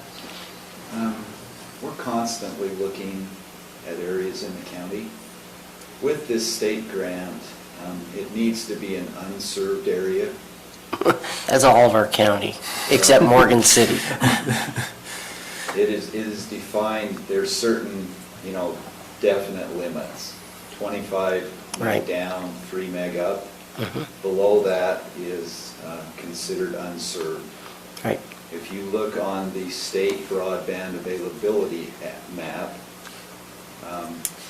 many portions of the county have speeds higher than 25.3. Right. So they would technically not be eligible for a grant like this. We looked at Croydon. Croydon is eligible. It does qualify as unserved. We also looked at it in a couple of other ways. There's $10 million, and we felt like Croydon would be an area that we could apply for and not ask for a huge portion of that $10 million,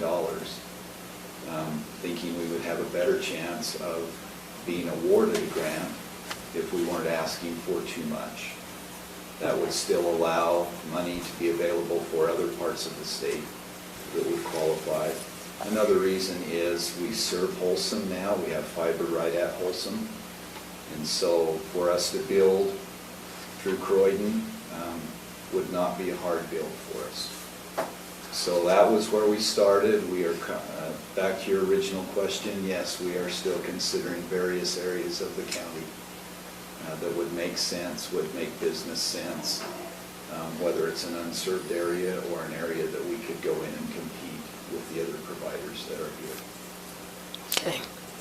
Does that answer your question? Yeah, that answered my question. I just was just kind of a little curious. I mean, we do have the other networks, and I looked at the list also of these things from the state, and there are many areas within our county currently that are only getting less than 6.5 megabytes, which is way underserved.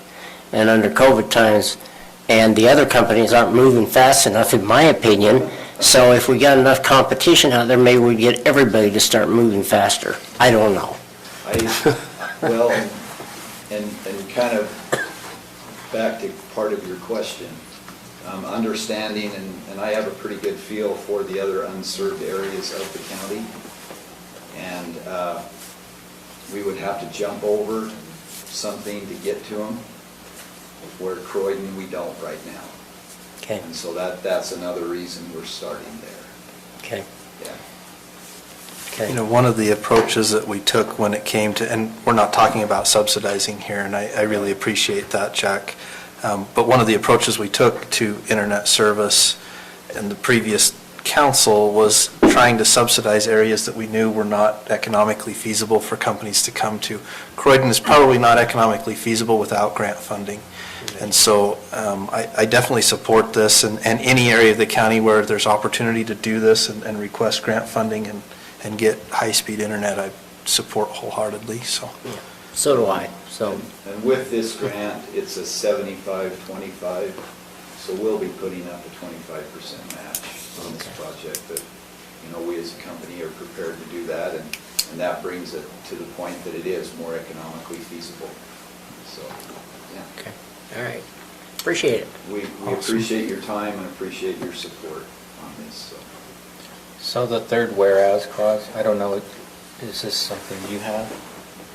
What's that? The word version of this resolution, or is it Stacy? I do not have the word, oh, wait, maybe.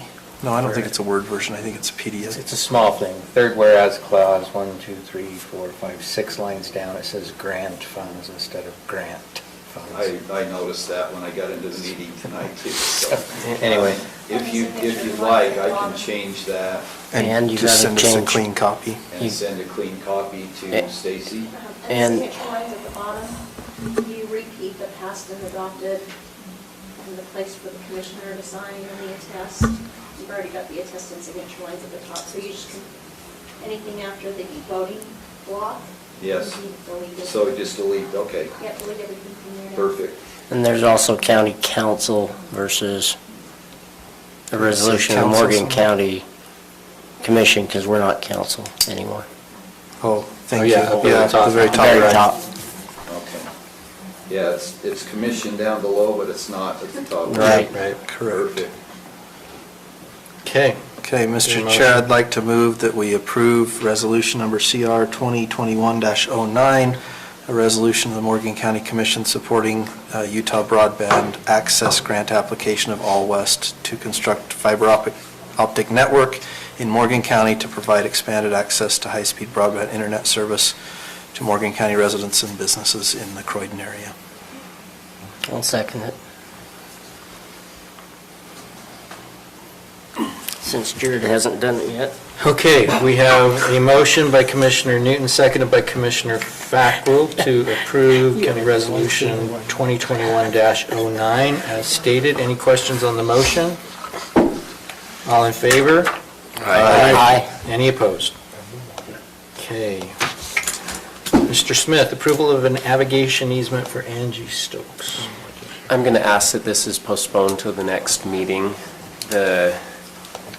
The easement, the drawing, I didn't receive it until today, and I ran it by our planning director, and it doesn't seem to be as detailed as would be appropriate for the easement, and so I'll ask that it's postponed so I can pull together more detailed drawings.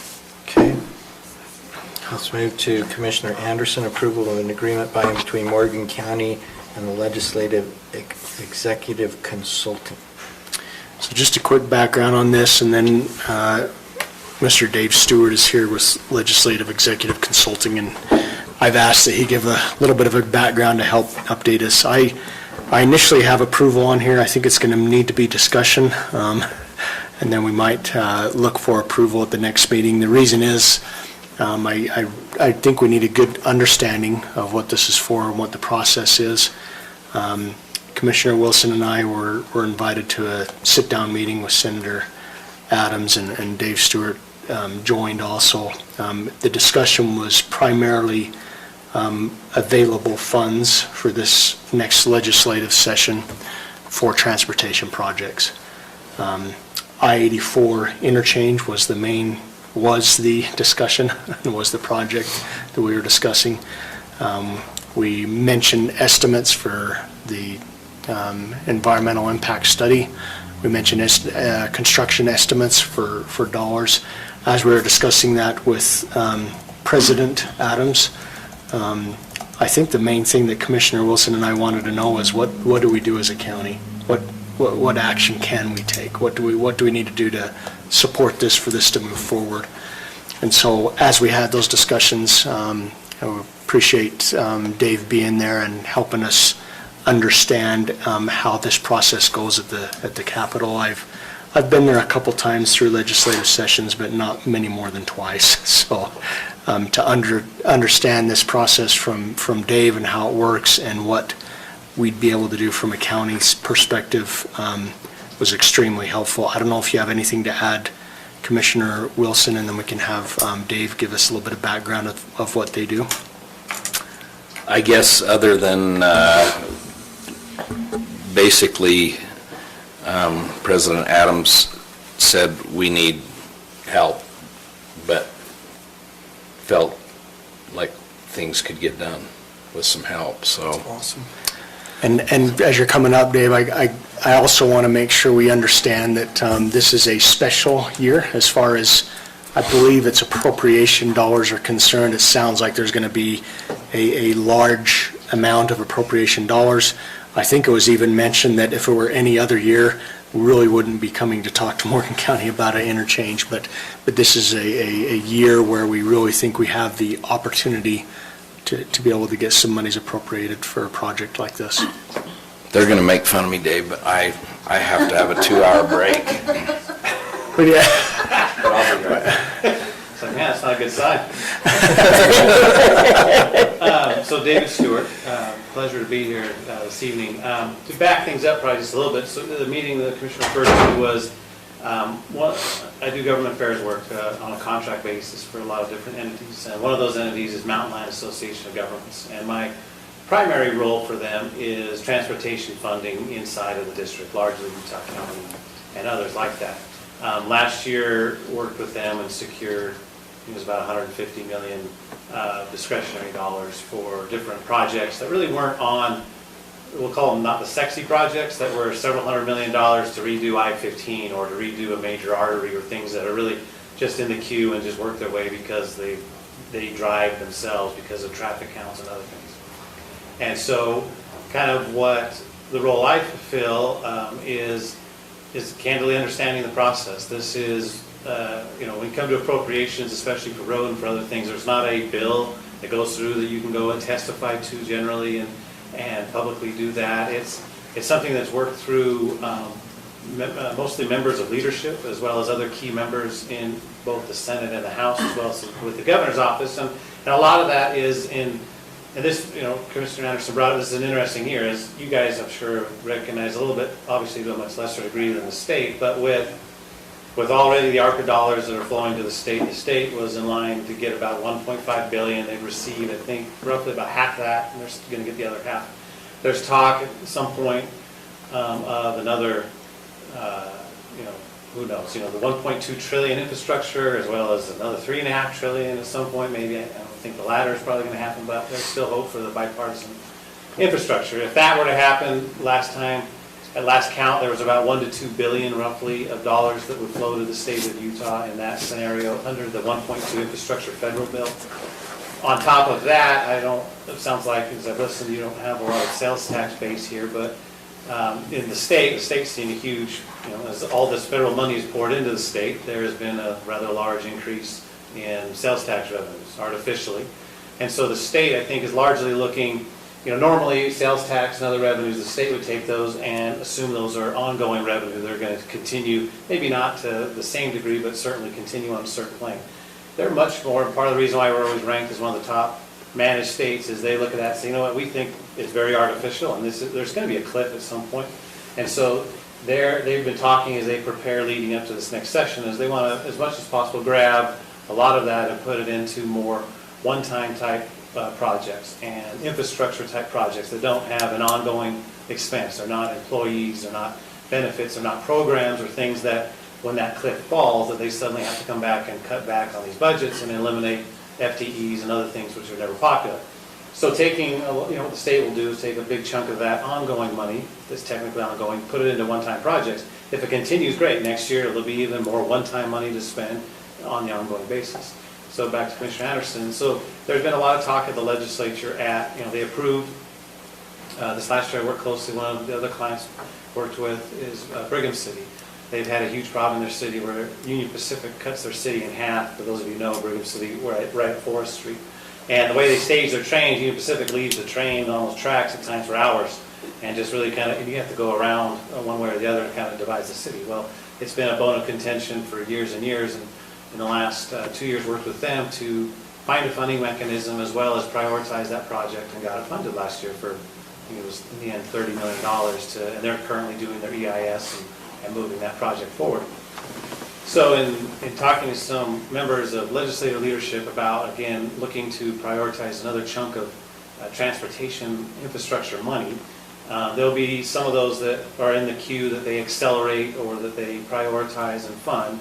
And then there's other more discretionary projects. As Governor Cox, being from rural Utah, everything he talked about fiber outreach and things, almost everything he's doing has a rural component to it, and something that he really has pushed more than his predecessors, that we really gotta, we can't ignore the rurals anymore. We've got to make, and at times, every time we put chunks of money in different places, it all keeps rolling back into the urban areas, and we need to make a point. And so in looking around at different things, one of the projects that kind of jumped out at me was the Mountain Green Interchange, in that it is rural, obviously, but it's rural, but it's close enough to the metropolitan area that it is appealing to metropolitan as well. It's not a rural project that's out candidly in the middle of nowhere, that other than that community, nobody's going to see a benefit. This is a project that you can get broader support for. UDOT a couple of years ago put a few $1 million on buying some rights of way in Crackers Loop, so there's been some interest there. Kind of what we, and so there's been a couple different firms that really focus. One of my specialties is infrastructure transportation funding, among other things, but that's one of my focuses. And working with 2 other firms, and something I sent off to the commissioners was a proposal to actually be 3 firms. And the reason why we do that is to basically cover all the bases between the House, the Senate, and the Governor's office. And we have a handful of projects we're working on to prioritize funding for, and what kind of broke it up into 2 different scopes. One scope would be to pursue to get EIS, Environmental Impact Statement money for the project. Years ago, it was scoped at $35 million. The latest number that UDOT just pulled out of the air is $70 million. UDOT's kind of notorious for just pulling numbers from wherever. Part of what obviously the EIS would do is determine the scope and cost of the project, so there's a more accurate number. What kind of initially what proposed is because of this year, and there's going to likely be a large amount of infrastructure funding that, as this money starts to dry up and some of these federal dollars stop flowing, these types of projects are hard to make the list, because even in UDOT's analysis, it's not like this interchange, even as they project, as I was reading their analysis from even to 2050, traffic counts will never warrant stacking the money up against other projects. But what we would do is work with, sounds like you have an economic development group that you're working with as well, but to get the kind of the numbers as well as the impact on the local community, how it can spark a lot more other development and really kind of grow this community. Because UDOT did make that kind of sidebar comment saying, look, normal traffic counts will never justify this project, but that's not the only justification that qualifies a project. There are other things that will help projects come to the top of the list or to get bumped up, and one of those being rural, the other one being having a huge economic impact on the community. And again, not such an isolated community that it doesn't just this one little part, it actually benefits a much broader area than just this one little interchange would do. And so again, sorry to kind of jump around, but to bottom line, what we would do is we would pursue working with the legislature to develop champions, to work with those key policymakers as they're putting together a different project lists, as they're trying to fund different infrastructure around the state to get EIS money. I know one of the commissioners in our conversation throughout, they talked to somebody, I think it was UDOT, said that they could do it for $750,000. I've never seen UDOT do anything for less than $1 million. And if you look at their current slotted list, they have it for $3 million. And so my guess is it's going to be somewhere in the $2 to $3 million range. The nice part is whatever it is in excess can be rolled over onto the project itself. And so what we would be pursuing is they're putting together the package of different projects would be to get EIS money funded for this project. What that then does is gets the project ready to be shovel ready, as well as gets us a hard number of what it actually costs and gets it kind of in the queue. It used to be that was the sexy thing. Everybody would come and say, all right, let's get EIS. That's how they kind of appease this person, that person, and then they never did anything with a bunch of them. They really cut back on that. And so once you get in the queue with an EIS, there's roughly 8 to 10 years an EIS can be good for, as long as you're showing significant progression. And there's things like rights of way, that you haven't just shelved it. And so it's getting that, and then somewhat depending on what the final budget numbers come in at, what the sales tax growth is in the state, as well as if the federal government ends up coming to consensus on the infrastructure bill and the state suddenly gets another windfall of $1 to $2 billion that is slated for infrastructure. And kind of the second part of the proposal I threw out was, and we won't know this until during the session, but if a couple of those things happen to hit, there would be then an opportunity to pursue additional funding to put on the project. Whereas we don't know the exact cost, but you try to grab $5, $10, $15 million and just kind of put it on that project, because UDOT this year has everything programmed out, so they're not going to be doing any additional projects right now. But when you get kind of the steps, right now this project sits on the long range plan, which is basically about everybody's project that's ever been thought of is on that plan for the next 30 years. Getting an EIS moves that up and prioritizes it. If we can then also, if there's enough money out there, and candidly, if one of those others says, hey, it would be difficult to put money on the project, but as they're trying to, put money different places. If sales tax growth continues or the feds, come together on their bipartisan infrastructure, we think there'd be a significant opportunity to put some real money on the project. So when the scope does come back after the EIS is completed, then we only have that delta left to fund, and it's much more, it's even easier at that point because it's kind of in the queue. And that's how, candidly, a lot of the projects get funded. And so that's kind of, that's why I broke it up, is to say that I'm very confident with our help and working with some key policymakers, we can get the EIS funded and get this process going. There's an outside chance we might even be able to put some significant money kind of as a placeholder on there and waiting for the EIS to come back. But broke those two up. The second being something during session we come back with saying, hey, EIS, we're good. We actually think there's a real opportunity here. Do you want us to pursue that? And one thing to be very clear, my line of work, it's against state law for me to do anything on a contingent basis.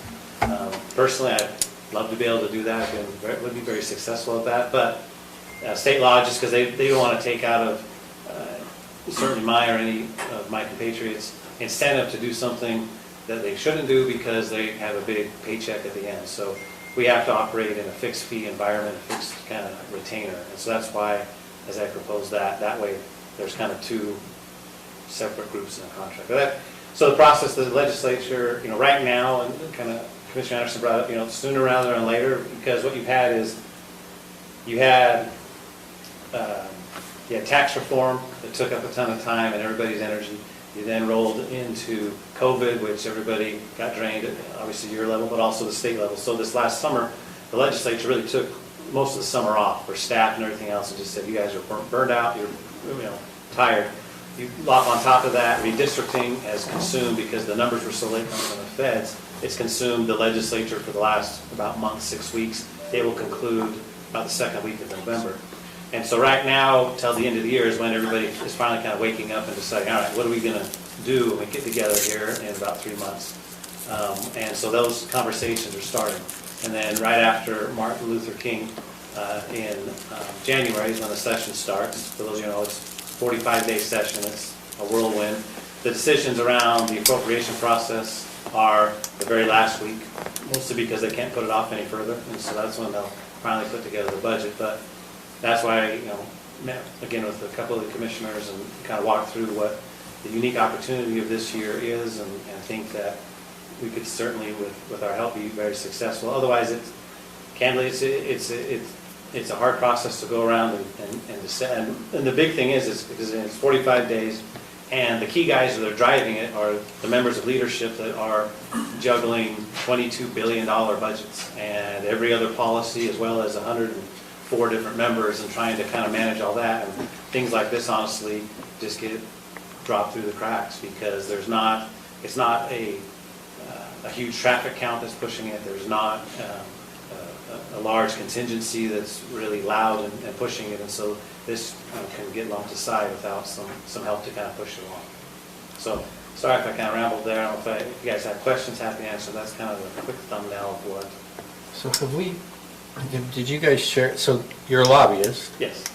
And so is there an agreement that, it wasn't in the packet, did you send it No, separately? I didn't. We had an agreement, but then we were waiting for the cost.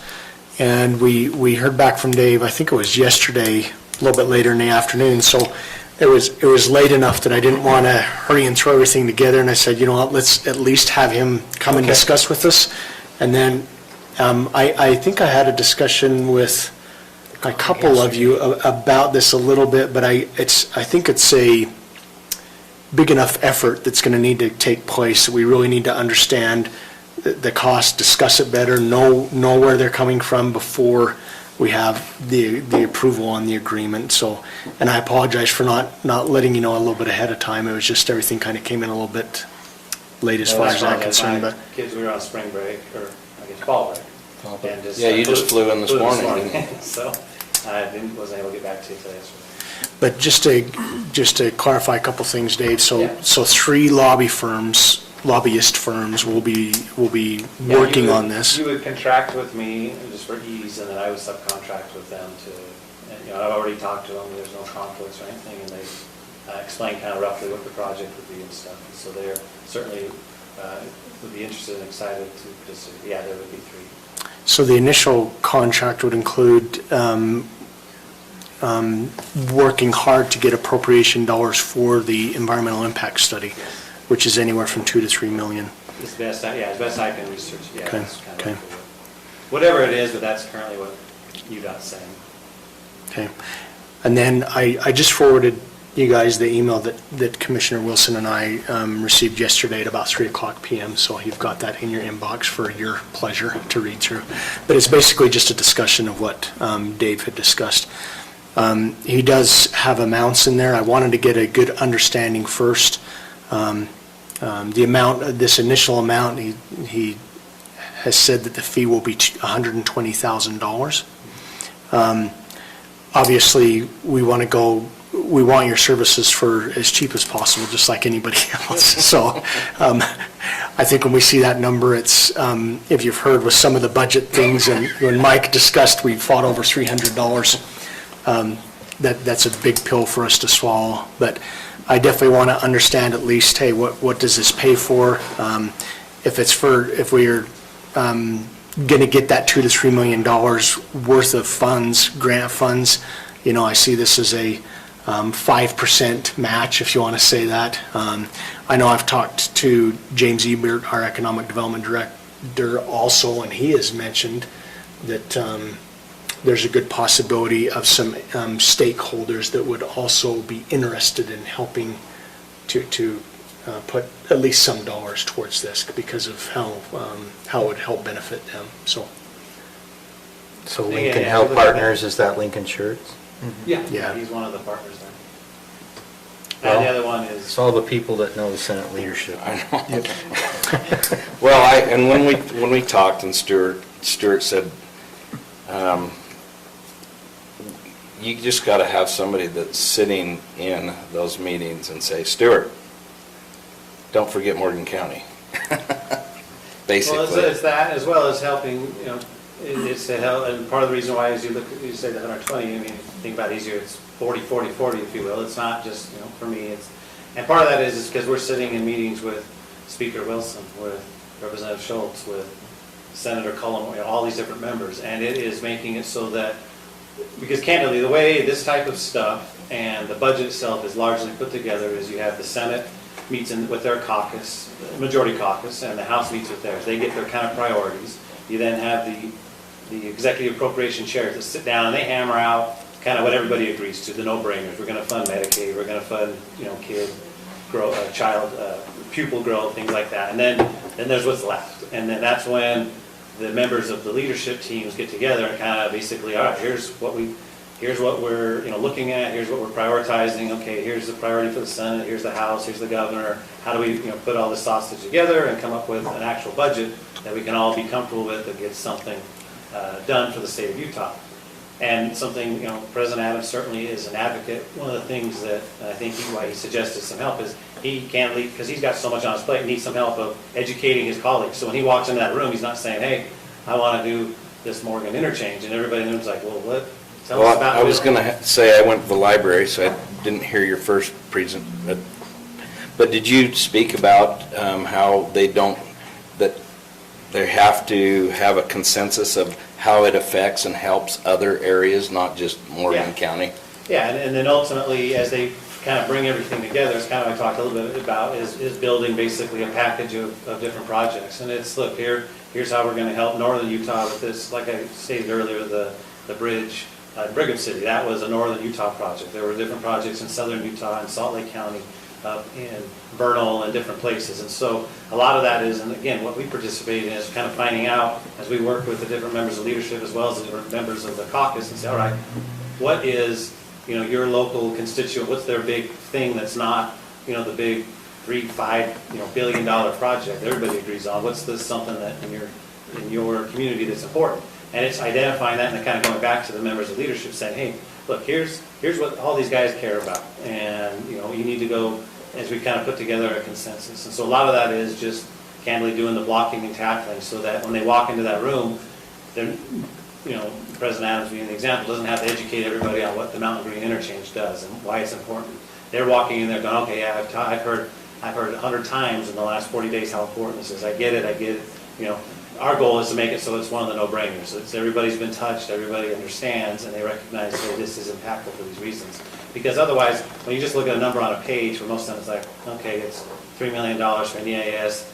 UDOT's telling us it's going to be 70 million. Are we actually ever going to build a $70 million project? And it's like, well, it was 35. UDOT's now, because they're busy, they're just making stuff up, in my opinion, to some degree. I mean, they have to, it's just, as you guys have seen, they have to bid things out if they were building it today, or with today plus growth. And the reality is, we all know something's going to give. We're not going to, when this EIS is completed and this project we're even ready to be built in a few years, if we're still on the trajectory, there's going to be bigger problems than trying to fund the interchange. And so, but that's what the information we've got to work off. So that's, largely what we do is building that consensus and working through, and that's why Canada, we've teamed up on a handful of things, is because, I could come up here and try to get you just to hire me, but it's easier to have different people covering, because again, it's a relatively short time frame, and it's trying to get through everybody so there's not any surprises, and there's not, and it's candidly to make the job even easier for those that are champions, like a President Adams. And candidly, Commissioner, so he's apparently a good personal friend of Matt here, and speaks very highly, really, I think, kind of drew his interest. I like Matt and want to, see if I can help him and the people up here. And he's a big, apparently has a season pass up at Snow Basin, so he's up here quite a bit and really loves the community. And so I know he certainly wants to. I think he's just saying, but I just need, I'd like to do it, but I'm going to need some help. This is not something that I can just walk in there and just do it. And then some advocates out there helping me sell this to the other members of leadership, as well as his caucus and the House as well, because the last thing you want is to become the good and the bad of being the Senate president. Is if somebody thinks you're the only one that cares about it, then the House holds a hostage, and these games start happening. And I think he's looking at saying, I don't want this to become one of those types of projects. Let's build a consensus. I, being president, doesn't have time to do it. And so that's why I think he encouraged you commissioners saying, look, I just need some help, because I'd like to support it. In fact, I do support it, but you need to help me educate my colleagues so that it's not just me saying, this is what we need to do. No, I appreciate you explaining that. So from my perspective, I'd like to see the form of the engagement, and not just the amounts. And then if we could have that for the next meeting, then we could potentially schedule it again. Right, and I'll get that contract over to him. Well, and with this amount coming through literally just yesterday, I kind of want to have at least a couple weeks to look at options of where to get this funding from, versus just, we can't, just to pull from the general fund just doesn't make sense. But I think there's options out there of what we can do. Yeah, but if there's other stakeholders that would be interested in helping to fund that would be great. Yep. What's our chances, if we were to hire you, what's our chances? While I can never guarantee success, I don't really ever lose, to be very candid. I've been doing this 21 years. I took over this practice from my grandparents. Some of you have been around Pop, their names are Miles Cat Ferry and Sue Ferry. He was Senate President, Commissioner of Agriculture under Bangerter, and then my grandmother actually started lobbying in 1984. She was one of the original, if you will, lobbyists. And the fact that, and they've recently passed away and stuff, but the fact that they were in politics for 40, 50 years, and you'd be hard-pressed to find anybody that say anything negative. Their integrity, as much as lobbyists at times are maligned or whatever else, but their integrity as a legislator or as a lobbyist, and that's, I grew up at those feet. And so I've been on many different issues, many things. I feel very confident with where the things are. And that's candidly why I broke it up. I couldn't tell you with confidence right now I can get you $10, $15 million set on the project. I do believe during the middle of the session I might, as things start to line up, I might be able to, I come back and would honestly say, yeah, we think we can do it if you want to engage us on it. But with a lot of confidence, I believe we can get that EIS money. And I think starting right now and kind of getting that process going, because next year you never know, the next year you never know. And so jumping on it now, just because regardless, if it's, if we get the EIS now, we're still several years because you go through that and everything else. So just getting that ball rolling and start to kind of get some support, and that I think will be important. But I'll answer your question. Can't guarantee it, but I feel very confident we can do it. And to that point, that's why I brought on the other two firms, is to make as insurance policies. I think I could probably do it myself, to be candid. But for me, I care more about my reputation. I mean, again, part of the reason why Mountain Land reached out and said, hey, we've been very happy is because I work well, and I am more than happy to work with others to see an outcome. I care more about, I'm in this business, like I said, for 20 years, and I want to do another 20. And most everything that we do is word of mouth. And so my integrity and my success are the things I have to trade on. And so that's more important to me than cashing one check here or one check there. So if the Olympics come to our area or to Utah again, will that speed up the process of that 8 to 10 years afterward? Well, the only reason I threw out the 8 to 10 is that's the expiration of NEIS. I mean, certainly my intention would be is assuming we're successful there and get some, would be to push it, continue to push it and talk about how to do that. Certainly, if the Olympics were to come, and last night in talking with some of the legislators, supposedly we're supposed to find out in December likely. I guess the one hang-up we're having right now is if we'll even be put up by the United States as a host city. Part of the problem is because they will just have had Los Angeles and stuff there. Again, this was an Olympic guy, so the way he talked about it is we don't like to lose, us being the United States, so if we don't think we're going to get it, they won't even put us up. And so they're still weighing out is how likely are we to actually win the 2032 2030 for the 2030. And so how likely are we to get that because right then, and then there's another one in Canada, I think, that's supposed to be happening. And so how does that play? Will it come to North America again? So anyway, that's supposed to be resolved, we were told, in December. But no, certainly if the Olympics are coming, then that gives us a big old hammer to start swinging about accelerating it, putting it on a fast track, if you will. But yeah, that would certainly make a big difference. Okay. Okay. All right. Thanks, Dave. Well, thank you very much for your time. And, Appreciate it. If you need anything more information, you guys have my contact. Certainly let me know, but appreciate your time. Thank you.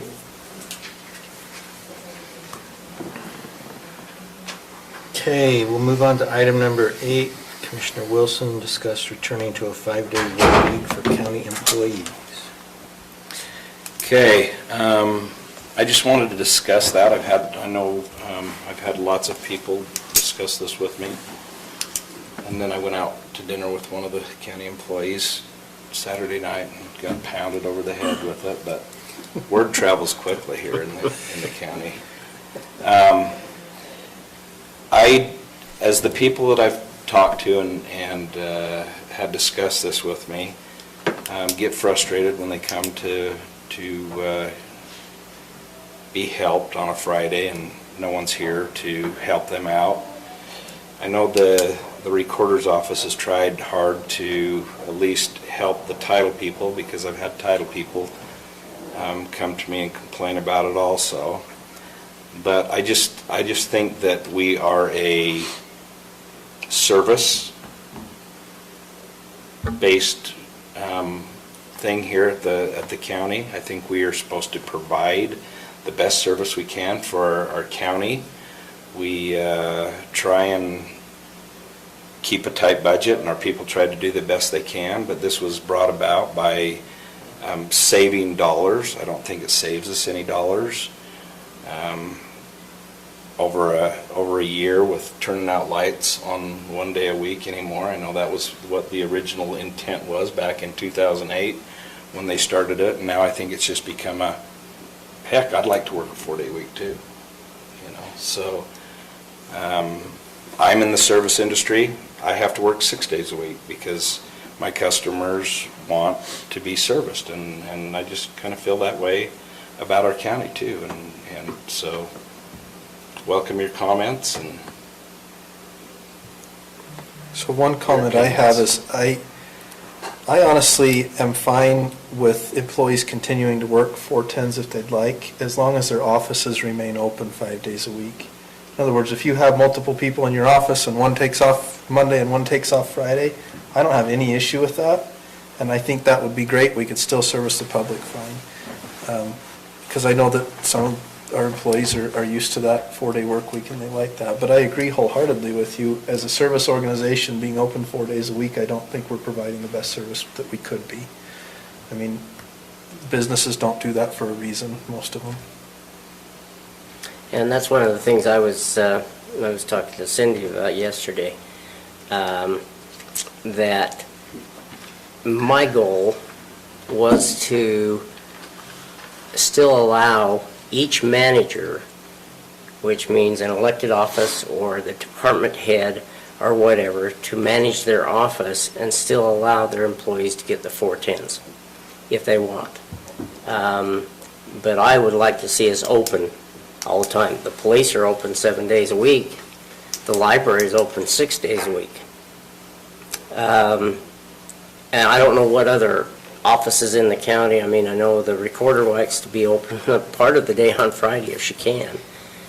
So my goal was in this is I still want to be able to provide 410s, and that's where a lot of my work was, I've been working on for quite a while, is to determine, I mean, you can do it however you need to do it, each office. In my opinion, I think our hours would probably need to stay from, I don't know, we can determine that at a later point, whether it be 7 till 6 or 8 till 6 or whatever hour it might be. I personally, 8 to 6 I think is a great time to be open in this office, in the office, or in the building.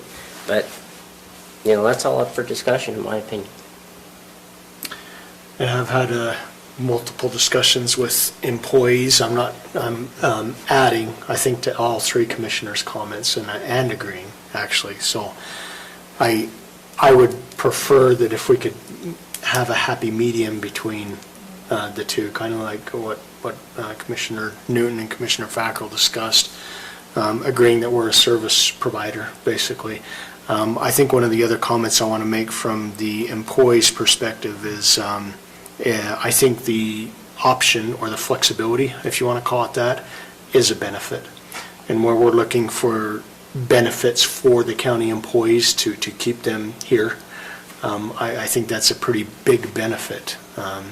So if we can keep that flexibility open, the more we can keep that open, I think the better. There might be some departments that say, hey, we're 100% service-oriented, where we wait for people to come in to do our job. There's others that might say we can do our job better from 5 to 7 when nobody's around. We can get more work done, but leave that flexibility open as best as we can. So I don't want to say that no work on Fridays is beneficial for the residents. I just don't think it is. I think it's more beneficial to have access to the county and access to getting their work done, like you mentioned, Commissioner Wilson. Well, I also think that, you know, we are trying to change things in our community and provide better services, and hence we have to raise taxes, give people more people in there, and we can't just say, well, this is just one-sided to our community. I've asked the Sheriff's Department when they come and say, hey, we need these things, and I've said, in return, we need that our community see that you're out there beating the streets, doing the things that you need to do, and that they know they have the protection they need too. So it's got to be, you know, on both ways. I agree with you. I want to take care of our employees.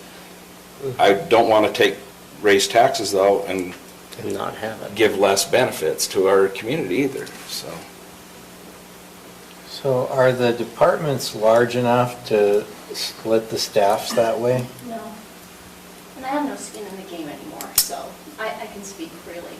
But if you were to ask an office like mine to remain open from 7 to 6, Monday through Friday, I don't have the staff to be able to do that. And if you ask me to work Monday through Friday from 7 to 6, you're asking me to work more hours than a 40-hour work week. So I don't think that you can. But wait a minute, if you have That's not- 3 people in your office, That's not what we're asking. and 2 of you work 4 days a week, and 1 of you works 4 days a week, you could cover that just fine. What we're saying is flexibility of those 40 hours. Yeah, and the not- treasurer's office is moving to 3 employees. Right.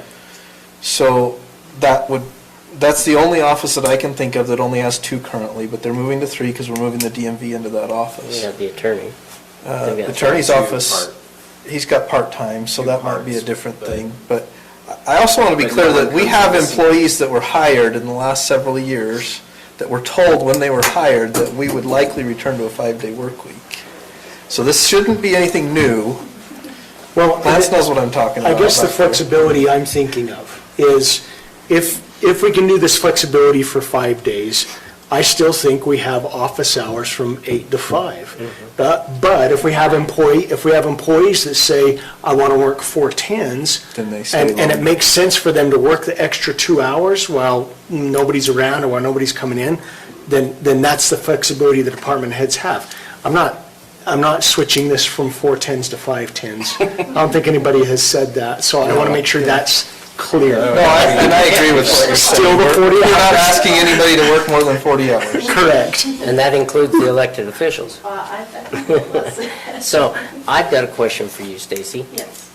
Are the employees paid on a 2-week basis, so 40 hours each week, or is it a total of 80 hours in 2 weeks? 80 hours in 2 weeks. Okay, so that means you could split it up to where 1 week if it's a 410, they do part of that 410 in 1 week, and the next week they work a little bit extra. I'm just giving you options, and that's all I'm saying is, I want to see if any of the departments could figure this out, to keep us open 5 days a week and still give your employees 410s. Because I know you can. I did it. It seems to me the office hours, open to the public hours, could be reduced from what it presently is and still provide the service. Frankly, my most productive time in the office is when I go in before anybody else is there. Right. Not just clients, agree. attorneys and everybody. I just want to be by myself. Right. Perhaps that's the clarification that you need to make, is are you proposing being open 10 hours a day? Not necessarily. We haven't discussed it yet. I don't think we could do that, and I don't think there's a need to do that. I think most public offices don't open at 7 a.m. No, they don't. Right. And generally speaking, I don't try to call any of them until 9. Right. And I don't expect for someone to pick up the phone after 5. So, and I work with different public offices, at least on the land use and planning side. And so, occasionally I'll leave a message before 9, but I don't generally expect a call back until after 9. So I think we could reduce the hours of public operation, still have people work a 410 on either side of that. But keep something closed. Yeah. But I think to move in that direction, it would be good to have a plan in place. I hadn't thought about still allowing the employees to work the 410s. That's fine from my perspective. I don't have strong feelings about this issue either way, frankly, but I certainly understand the concern and the desire to make it available. I think from a closing perspective on real estate transactions, if the recorder's office wasn't open, if people don't know that that's the case and they schedule a closing, it can be very problematic. You can lose funding over a weekend simply because the recorder, it couldn't close. And people probably don't typically think about, is the recorder's office going to be open on the day we scheduled to close? That's just, if it's a worker. Now, if they scheduled it to close on a Saturday or Sunday, then they were just done.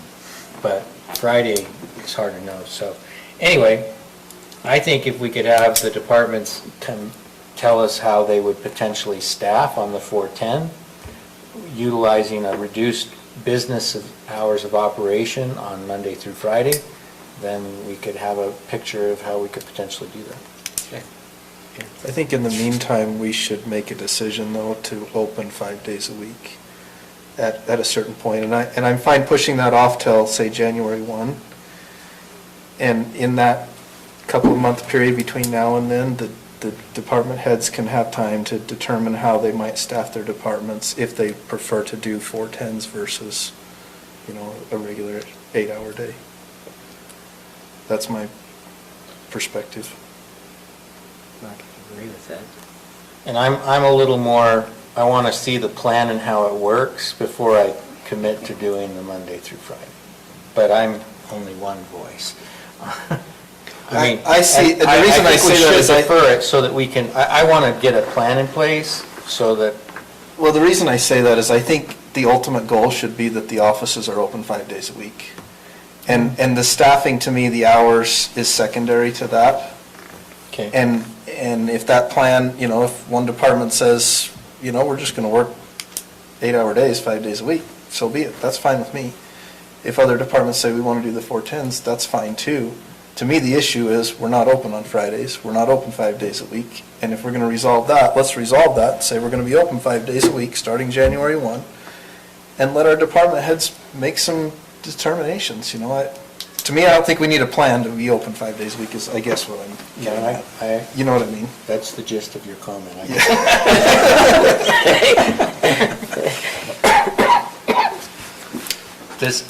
We've got some employees here. Do you want to hear their perspectives on any of this? Yeah, I'd love to. Any of you want to speak to it?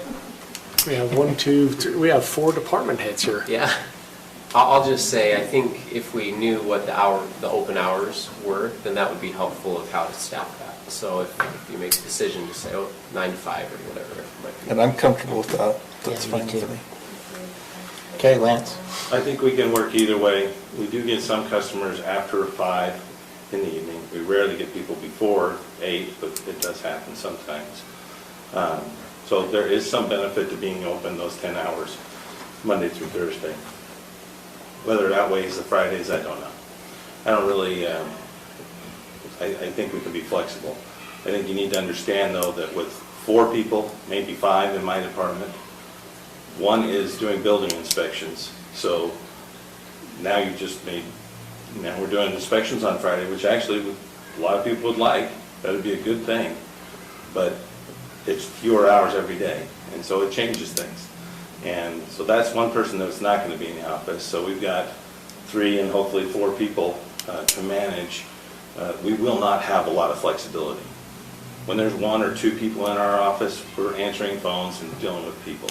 We're not getting any work done. And so that's a challenge. So I feel like you're trying to rationalize, hey, well, we can still be flexible. And we can still be flexible, but it's not going to be that simple with the limited, we're small departments. That's just what it boils down to. And we're very specialized, and I can answer my questions. Can't do clerks, I can't do treasurers and all that. So it'll be tough that way. So it will be 8 to 5, Monday through Friday, and everybody will have to be there probably. Maybe there'll be some flexibility, but I don't see it really happening. But I'm really concerned about the tone that government employees don't work. Well, that's not the case. I'm hearing it. So if these people are here, they work hard, you've got great people, and we're all doing the best we can. And Well, I think the fact that we're fighting for a tax increase to increase employee wages proves the opposite of that. I agree with that. I agree completely. So just criticize it, we're not open on Saturday, You what? right? We're not open. No, I don't think it was a criticism. I It think was he said in his making a particular point. business. In my they're store, open I have 6 to work days. Saturday. Sure, It's a choice I made, right, and you guys made a choice to work here. that's right. And We're a service, and we're a service entity. No, nobody has said that anybody in the county doesn't work hard. In fact, if you were listening earlier in the meeting, we hit the exact opposite thing multiple times to the public. I take a little bit of issue with that, Lance, to be honest. That kind of irritates me, because we are standing up for you to increase your wages. So for you to stand up and say, you don't think we work, sorry, that really irritates me. I think everybody in this county that I have seen, I don't see anybody that's not working. I mean, sure, everybody's got a break time. Sure. I mean, just like Matt has to take his break We're not time. perfect, I just, So what would you suggest is the hours of operation? you guys can pick. No, I know we can pick it. But we want your opinion. I mean, is it better to go 8:30 to 5:30? Or 8:30 to My 5? input is, when we had talked about this before, I have felt like those of us that have been here through the duration of this, is you've got to be consistent with what you pick. You cannot say Lance is going to be here from 7 to 6, and Glenn's going to be here from 9 to 5. No. And then I'm going to be here at a different time. No, That's I not don't- up yeah, to I don't us. think every department should pick their own hours. What I'm asking, Yeah. on a general basis, all departments, what would be the best block of hours if we move to a 5-day week? 8 to 5, it's the standard. If you went to 5 days, you just do 8 to 5. So do we pay our employees for their lunchtime? Do they not take a lunchtime in between? Get an hour lunch, you don't get. I mean, in my job, I work 7 to 4, right? And I take an hour lunch in between, so I'm getting 8 hours of work in. So if we're talking, shouldn't it be 8 to 5, not 9 to 5? 8 to 5. Or 8:30 to 5:30? Well, again. With an hour lunch? But again, you've got your operational hours where you're open, and people are going to take a lunch at some point in there, but we have relatively small staffs in these departments, so they have to coordinate the lunch as well as the Right. 4:10s if they're going to accommodate that. So I mean, it's if we had, departments of at least 12 person per department, it'd probably be easier to coordinate. So all I'm saying is, I'm not talking about the work hours, because if we're going to give them the flexibility to work it out, that's kind of up to them, but they're asking us to say, what is the period where all departments are open for business? I don't think we can be department specific on Right, that. right. And so it could be 8:30 to 5:30. And I'm just wondering what that window is. It might be nice for some residents to come in at 8:30 if they have to be into the office by 9:30 or 10 or 9 or 10. I mean, that's the advantage of a 7 o'clock start time, is like, holy smokes, most people don't get into the office, at least in the professional sphere, prior to 9 or 10. And so if they can go into the county at 7, the fact that they don't get off till 6 or 7 at night doesn't bother me. If I'm going to the DMV, the fact that I could come in at 7 in the morning is a lot better than if I had to wait till 9 for my personal schedule. I guess what I'm suggesting is, on the windows of the building, it says this building will be unlocked from 8 to 5, so to speak. You set our policy manual with that in mind. We took away a holiday from the employees with that in mind, and I go back to the comment that you made the other day, that I'll save you $22,000 in the budget by making this change to the 5-day work week. I don't think that that's true. We shifted Figure it out. everything for this schedule. You will have to make a change to the policy manual. You'll have to grant that holiday back.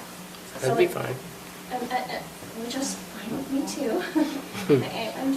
I'm saying. What holiday was taken away? Columbus Day. Columbus So we Day. were all here on Columbus Day, because it goes back to that, are you paid for 8 hours a day, or are you paid for 10 hours a day? And so we were working 10 hours a day, and that goes back to the comment that he was making. So it'll be a shift. And then we've also given you, and if we haven't given you, maybe we need to look at the holidays, which ones you get, because, I mean, if you look at it, you get the day after Thanksgiving off, correct? Yeah, Thanksgiving, the Yes. Friday, okay. When I worked for the federal government, I never got that. I'm just saying that there are certain days that, and of course, I never had the flexibility to work 4/10s. I wished I could have, but anyway, what I think is, you could, if we set the time, if we set how many days a week, if we're 5 days a week, and we set the time from 8 to 5, or 8:30 to 5:30, or whatever time it might be, you as the department head can determine within your office, if you have 3 employees, give one Monday off, and the other one gets a Friday, or however you got to work it to where you can still give everybody a 4/10 somehow. And if you have to, like Lance was saying, somebody comes in at 5:30, great, come in at 5:30. But whatever hours we set, if we decide to go through with this, I think that if we think about it, we can actually figure it out instead of being so against every change. And I can go back to, and I'm going to go back to it, there was a point in the post office time when I was working for them and I had 32 years with them. My manager came to me, or not to me, he came to our whole office one time and he says, I want everybody to go home and read this book. And I go, what in the heck have I got, and do I have time to read it? He says, I don't care what you do, go home and read it. Now I'm going to recommend that to every single one of you in here and in the county. Go home and read this book. It's called Who Moved the Cheese? And when you come back to me and say, that's a bunch of bull, that's fine and dandy, but give me your reasons. Because change is going to happen.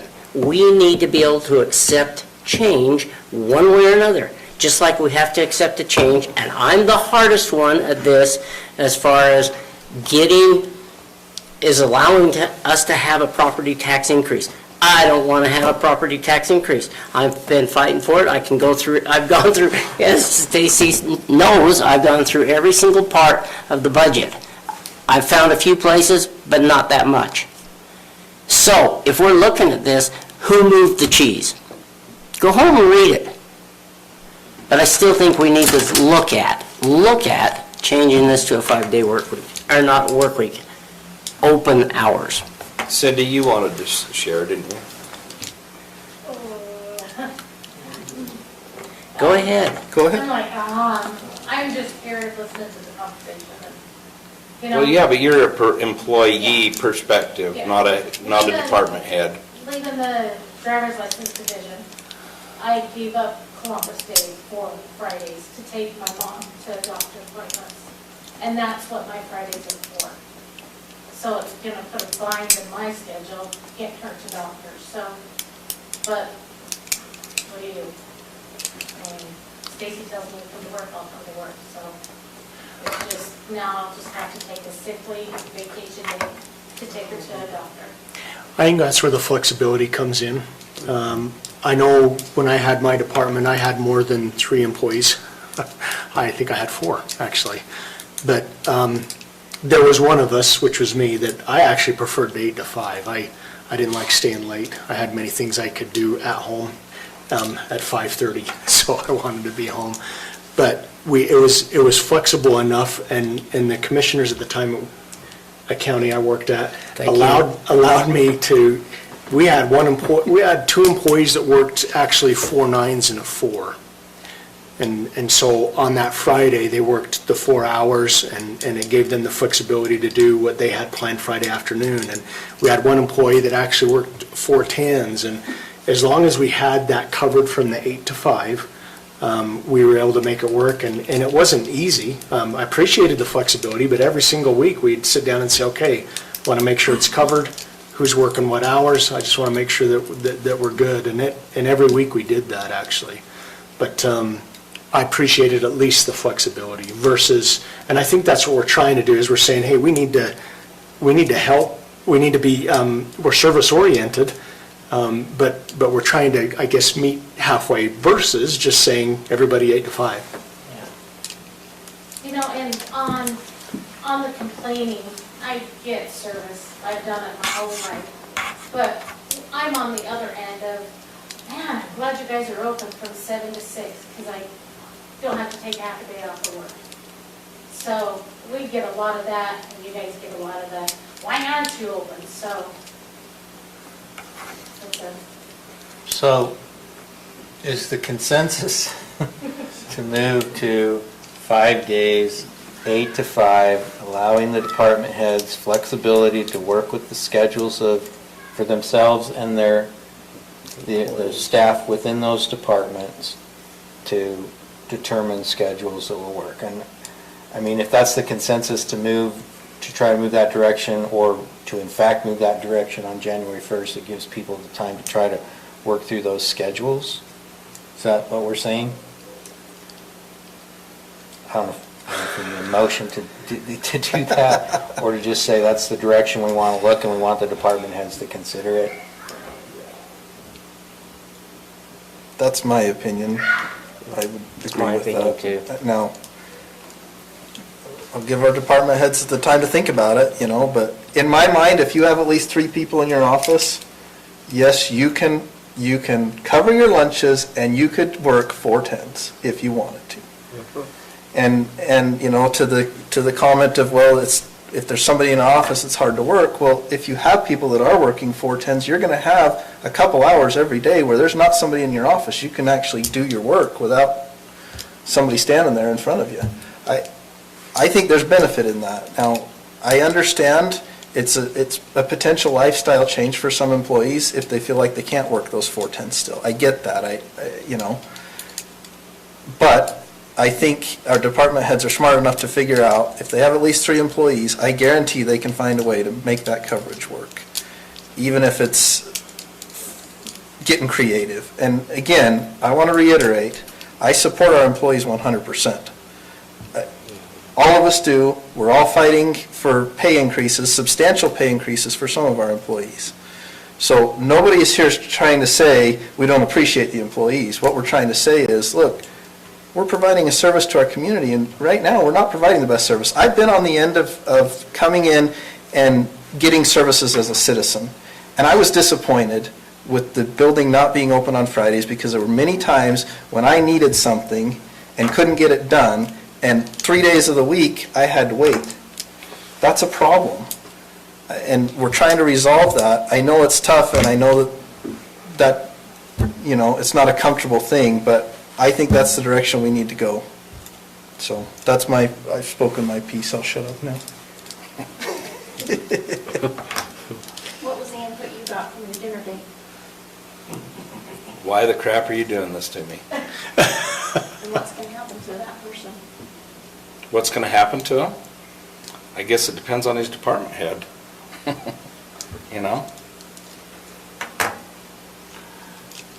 Okay, so that seems to be the general consensus. I think that, how do we communicate this to the heads of the departments?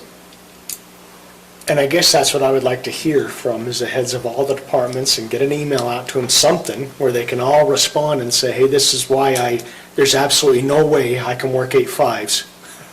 But we can work all of us can work 4 10s, or something, just some kind Make of us work 8 5? 5 8s, whatever it is, sorry, 5 That's 8s. better than a Saturday. 8 hours a week, 8 hours a day, 5 days a We week. created extra days of the week. A 40-hour work We week. can only do that with the millions in our budget. I guess the thought I have is it'd be nice to get more input from employees. We've had input from 3. Okay, so do we want to, does somebody want to put together an email? You want me to try to do that? Yeah, you're the head. Cheese. So move the cheese. Okay. Is that book still It was your published? agenda. Well, I don't know if it is. It's in the library, I know that. Yeah, but he's an attorney. It wasn't that many years ago. It's only phrased a little better. He'll redo mine. Okay. Is it my cheese? Who moved my cheese? I thought it was who moved the cheese. Okay. Who moved? I wrote it down. Is it who moved my cheese? I think you did can ask look me it to up read on it. each other. Either one you Who's the want. author? I don't even remember that. That was- Dr. Seuss? I don't know. Wasn't very big either. Okay. I like short books. Dr. Spencer Johnson. Spencer Johnson. And is it my cheese or the cheese? Who moved my cheese? Who moved my cheese, yeah.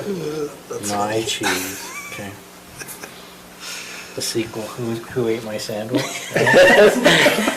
Yeah, green eggs and ham. Okay, I'll try to put something together that makes sense and send it out to the department heads, and we'll see what response we get. Okay. Okay, that moves us to commissioner comments. Nothing. Anything, Commissioner Anderson? There's a lot of things, but we've had some good improvements on the Public Works building. If you're ever at Ridley's, just step out that doorway and have a look. But they're making some pretty good progress on that building. So, Can I ask a request? Will you talk to Brett about that trail system, that this information is about in Cottonwood? I mean, they've Yes. got a specific value here that they're saying it'll take to repair. I'd be interested in what we could do with our own staff to mitigate it a little bit. to do something. And I don't know that we've bid it out or priced it ourselves, so. We it's did, probably- we have, well, I don't know. At least He not did before recently. us. Right. Because, I mean, if we could do it for less money, maybe we spend the money and then turn it over and say, okay, you Yeah. guys can maintain it going forward. We are That's under what they agreement seem to to want. maintain it, so. Yeah, we are. Okay. And I know with the funding of the trails, eventually that'll happen, but that's a year down the road. Apologize, I interrupted. No, that's fine. Besides that, nothing I can think of right now. We've got a lot of ideas with recreation that Matt and I, Commissioner Wilson and I will present to you guys, but that'll be forthcoming, so. Okay. Commissioner Fackrell, did you see?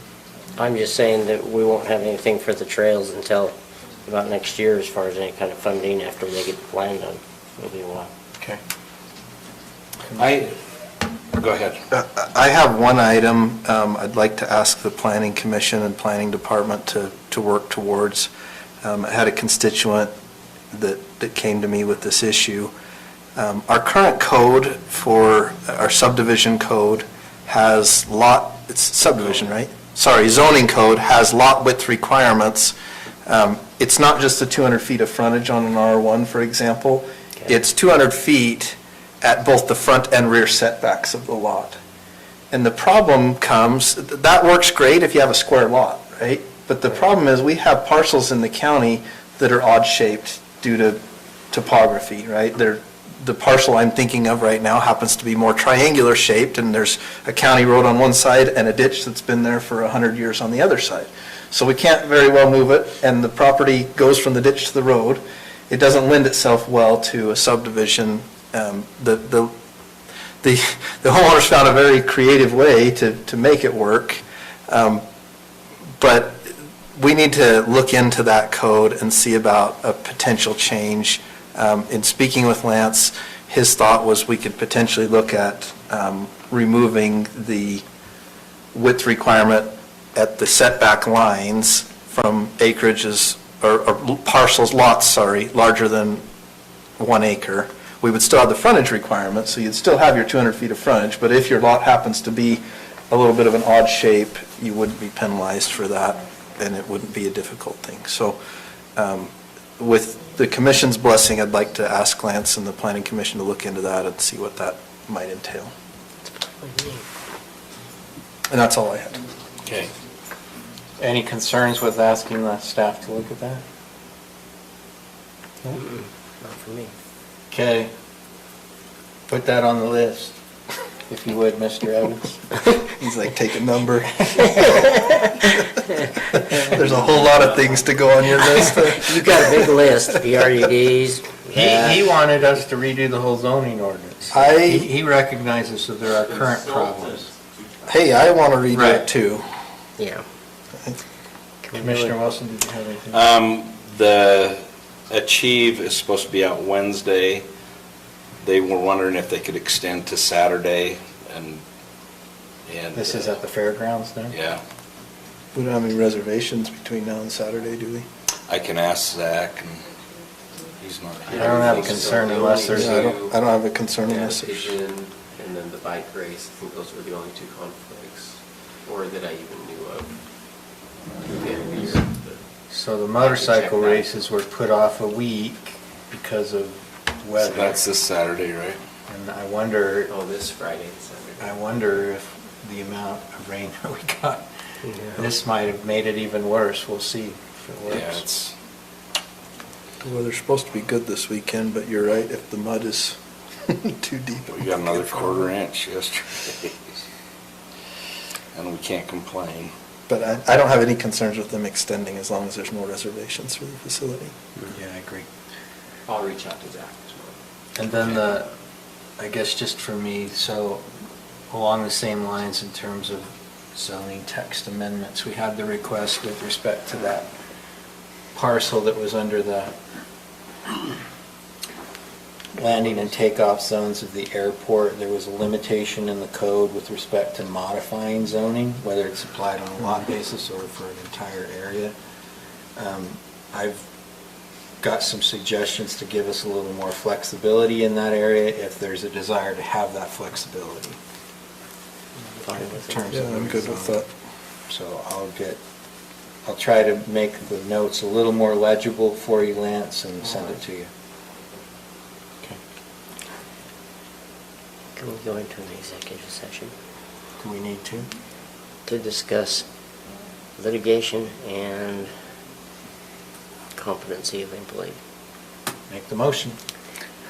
I move that we go into executive session to discuss litigation and competency of employee.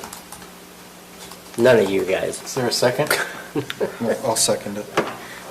Okay. We're going to go into, we have a motion to go into executive session to discuss litigation and competency of an employee. Upon coming